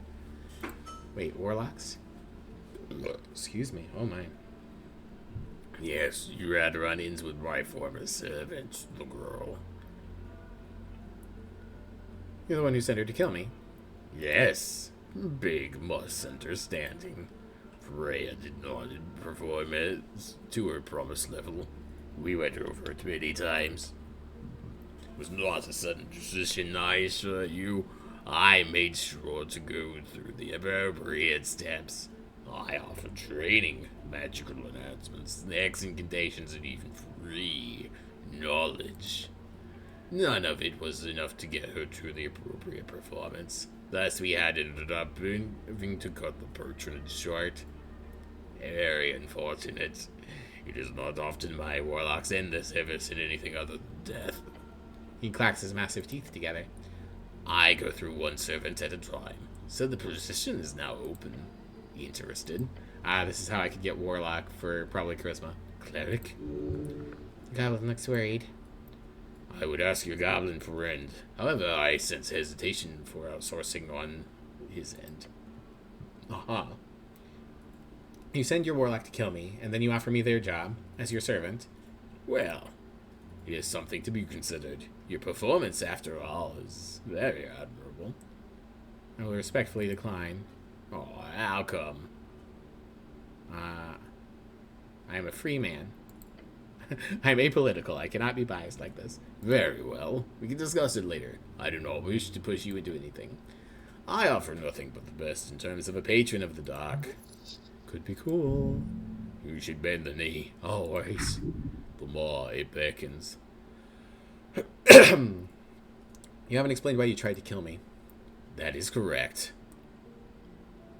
Why did you try to kill me? Such knowledge comes at a price. The monster's eyes focus on you. There are many things I know. Many things I would want to know. I know you want to know. My trade works as such. You tell me a secret which I do not know. Then I then grant you access to knowledge beyond. A fair exchange. Free stride. Okay, I understand. The tentacles writhe around in the cistern. Jesus, excuse me. Something about this voice. It goes like this. You hand me a secret, I value its depth. I grant you knowledge in return. A fair trade is offered. I don't think I have a choice to debate the rules here, do I? No, Ragged. The monster then stares at you, waiting to be fed a secret from the crevices of your mind. I need help entering the Pillar of Door. I definitely don't want to tell it about that. What could I give this thing? What if I told you a secret about myself, a personal secret? Have you seen a paladin down here, somebody by the name of Lord Gorm? Are you illegally influencing the election? If I sign your contract, what boons can you give me? I wish to sign a contract. Can you tell me more about yourself? Thanks for your time. What secrets could I possibly give this thing? That's a question difficult to assess. Can't you just make something up? How's the guy going to know the difference? The creature will know. Do you have what it takes to actually share a deep part of yourself to the abomination? I can share something deep and secret, but only if you explain why you tried to kill me, make up a fake secret, come up with an argument to why the information about him trying to kill you isn't worthy of a secret, or muster up the courage to tell him your one deepest secret, the source of your shame and insecurity. Oh boy, that is a tough check. I can share something deep and secret, but only if you explain why you tried to kill me. He lets out a low growl. Deal. 1 and 2. Oof. No, not possible. Come on, I need to tell the thing something deep, something true. You do not have it in you. Excuse me, jeez. Everything is wrong. The earth is gone from your throat to your dong. It shall not be done. Don't be so dramatic, jeez. Not now. I could use a shard of Jor. How much do I actually need? I have a +7, so I would need a 19. And then I have an additional +3, so I would need a 16 on advantage. It's pretty rough. Try it. Nat 20! That's our third Nat 20 of the game. With modifiers, roll a 30 or higher on a d20. Succeed on a roll with a DC of 25 or higher. We did it. Your stomach growls. You feel louder than the bowels of this horrendous beast before you. It stirs, yet you know. There is but one thing you can say. The truth. The fact. You. Raise your hand. I have a personal detail to share, something I consider a secret. Oh, yes, personal secrets are much, much of my interest to share. Your legs shake, bones quiver, arms shake, yet you say, I am. Yes. The goblin whispers to you, Cleric, what are you going to tell them? I am. The beast creeps closer and closer, his smile widening even further. I am not, nor have I ever been, sexually active. Sexually active! Your voice echoes through the chamber. The statement has been said, and it has been heard. You glance at the goblin, giving you a confounded expression. The aberration shuts its maw and does not say anything as your voice fades. Look around. The goblin looks at you with an expression that mixes confusion with shock. I don't think that's really a secret, Cleric, he whispers to you. A secret? Of course it's a secret. Like, I get to you, but it's not that bad, Cleric, genuinely. Interesting. Of course it is. Feel a bit offended. Not the fact itself. Your virginity is obvious and not interesting. However, the fact you believe it to be a secret is quite a piece of knowledge by itself. I will gladly accept this from you, Cleric. He curls his tentacles around the edge of the pool. And thank you for sharing. Simple, basic, bare earth truths. So I win? You do not win anything. This is a trade. The beast lets out a growl. I trade, I accept. This knowledge I will stash deep. In return, you shall be given truth. Can't believe that worked, but hey, gives you a thumbs up. None of them judge you. None of them laugh. They don't care? That's, right, didn't expect that. It does not matter in the end. Even if you were not a man of the cloth, it is difficult to find connections in the world. There is nothing shameful about celibacy. It's more the involuntary form that's annoying. Now you wish to hear why.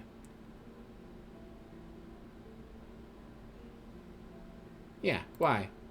It lets out a grumble and squints its many, many eyes. Let me tell you about the Blood Tongue prophecy. At night, dark as ink, some years past, a young scribe is overcome with maddening visions. On the morrow, the writing is recovered and kept secret by the council, yet the whispers of its contents reach me nonetheless. I will not share its content in full, as that is all too valuable secret, but I shall share this one passage. Scent of a cool midst flame amiss, loyal death upon the day of suffrage consumed, laid at the feet of necromantic doom, 1,000 clamors for iron's wrath, all sought in sundered trove beneath stone. There time itself as witness standeth mute, first by west, south, east, then north, an esoteric era marked forth. Esoteric era, play the strings. Sounds like divine era scripture. The words of fate. The strings tickled. Ukul leaves. Ukul leaves bring death on election day. Yes. He opens his maw and clicks his fangs together. It is, and as unlikely as it appears, confirmed to be a truthful prophecy. Not yet come to pass, of course, as we are, in fact, not in an esoteric era born true, since the ebb still lingers. So what's this got to do with you trying to kill me? I wish the ebb to end. I saw in this prophecy my part to play. I saw the truth I could create, to bring about this fire to the legislative mass, a plot brought by the Mendes follows the Elysium elves. I chose to support a player in this game of intrigue, the one you seek, the rogue spellcaster you hunt. You know who I'm after. Of course, I know most things you need to know. Tell me now. Let's out a growl. You demand with such vigor, that is good. However, there is no secret you could give that would be a valid exchange for me. Do not worry, you will find out in time. So you tried to kill me to stop me from finding this rogue spellcaster of yours? The tentacles snap around the cistern. Freya was to destroy this government. Clerics sent to investigate. To make sure that prophecy was given the space it needs to breathe. There's no doubt in my mind of this plan of action. Alright. Well, we got ads running, so I'm going to wait for the ads to run out, and then we'll continue.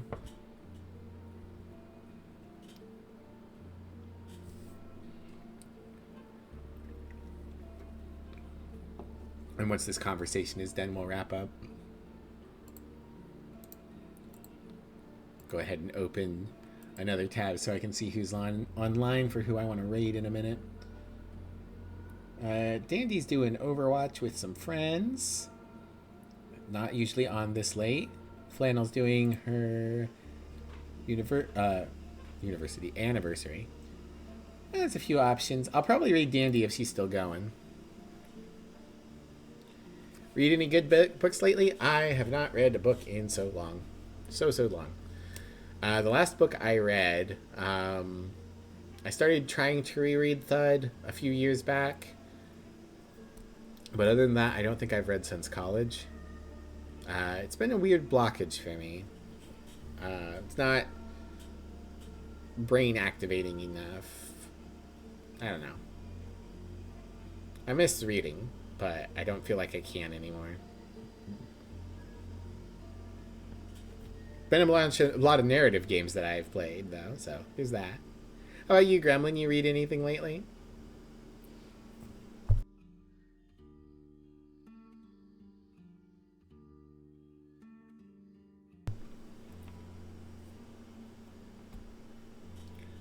somewhat relevant. The last-ish book I remember reading for college was Persepolis, the author of which tragically passed recently.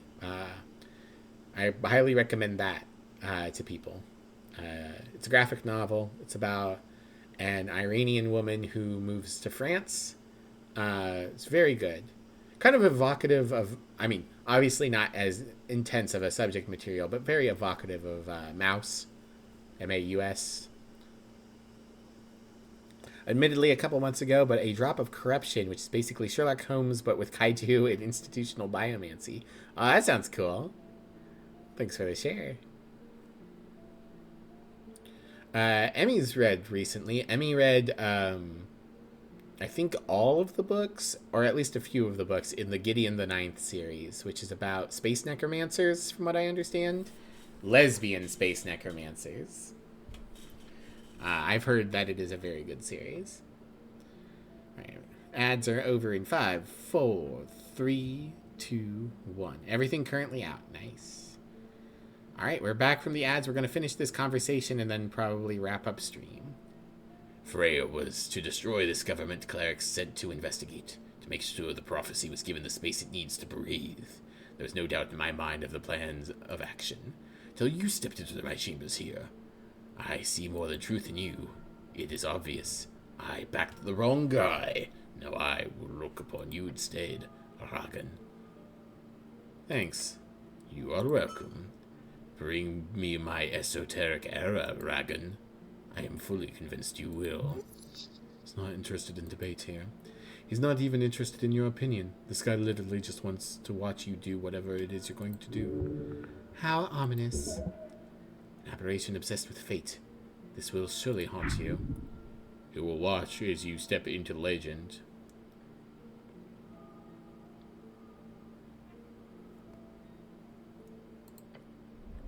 Watch him descend. Alright. So we could bring him up again. If we need to talk to him more. But I don't think I want to ask anything right now. Oh boy. Tolls Pass. Vizca. Earthport. Divintorum. Jor's Point. Askin. The fortress. Was that still here 1,000 years ago? Reeds! Elysium Forest. Today this is a cursed land. Your homeland. Various dragon thrones of old Diminor. Yeah. The coast. You step out onto the little lines. It's faintly lit. The chamber collapsed, rubble strewn about the surface. What you see is a slice, 1/8 of the greater whole. It's a map. Vascani, yes. Damn. However, it is old. Mountains and rivers alone do not align with any modern-day interpretation. Despite that, the shape of the coastline and, of course, the ever-standing fortress of Verdun show it closely. This is Ascani, during the era of snailfolk. You seeing this shit? I sure am. It's a map, correct? I think so. Must be 1,000 years old. Look at the little snail people on it. Look at the dot on the coast. Your home, thousands of years in the past. This was its first founding by these snails. The little images of the beasts of Jor show them stretched far inland, having colonies along the river. Not too unlike your own people's efforts. Look at the dragons. 3 of them can be seen. A red, a green, and a black. Avert your gaze. So there's a map here. I don't know what the purpose of looking at the map would be. Got your brain rotating a necromancer idea for future tabletop? Yeah, Pathfinder 2 is our speed. We're very excited for the upcoming necromancer class.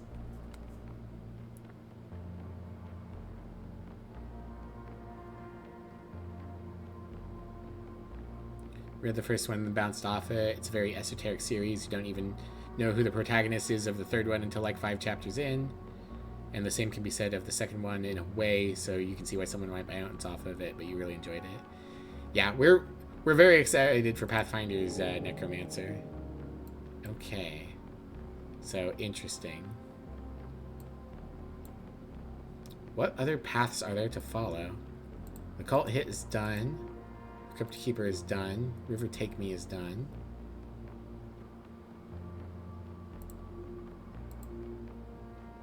Women, they're everywhere. Your goal is a man. Okay, this is the get a date. This is finding out more about Viskin.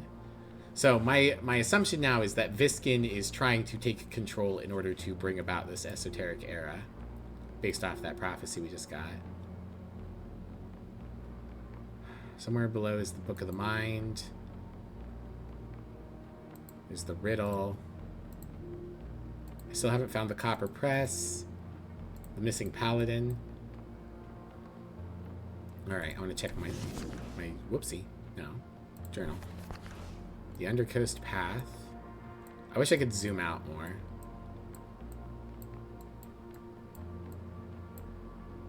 Southern Cave, the roots. Surely there's more. I'm in a new area now.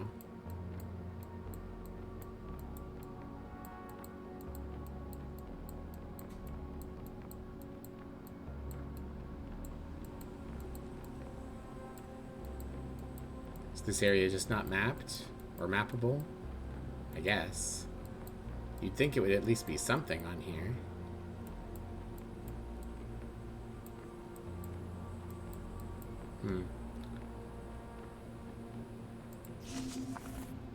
So yeah. I don't know what I have left to do currently. I can replace this. I'm fully healed currently.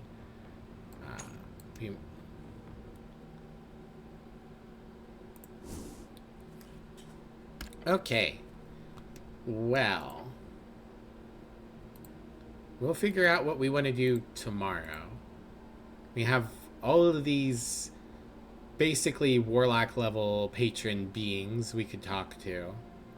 We have a map of the region. But I don't know how all of these things help me. Maybe I just need to spend time down here. Maybe there will be more to be found. Who is Boxface? Alright. I hope you guys have enjoyed Esoteric Ebb. Like I said, there will be more tomorrow. And then later this week, we'll be doing Graveyard Keeper. We're going to try that, or a homebrew one for 5e. Yeah, if we get a 5e campaign offered before we have a Pathfinder one. Because my current Pathfinder game's probably going to be running for a while yet. Of course, I could just kill your character, Emmy. Then you can make a Necromancer. Thanks for the stream. Thanks for being here, Gremlin. Always good to see you. As always, you guys can follow me on social media. I've got a Discord. I've got a Blue Sky. Either one. And if you wouldn't mind grabbing yourselves a raid message or making your own, we're going to go raid somebody. Is Dandy still streaming? Yes. And Fran's playing Pronoun Palace now too, so that's something we could do. But I don't want to spoil myself for that. I'm looking forward to that. Kill the character, blood for the blood god? Yeah. Alright, let's raid Dandy.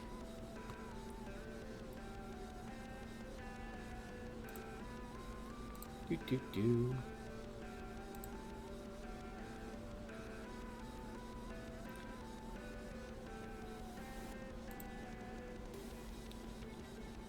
Alright. Have a great rest of your day, guys. I'll see you again soon. Take care, everyone. Bye. Bye-bye.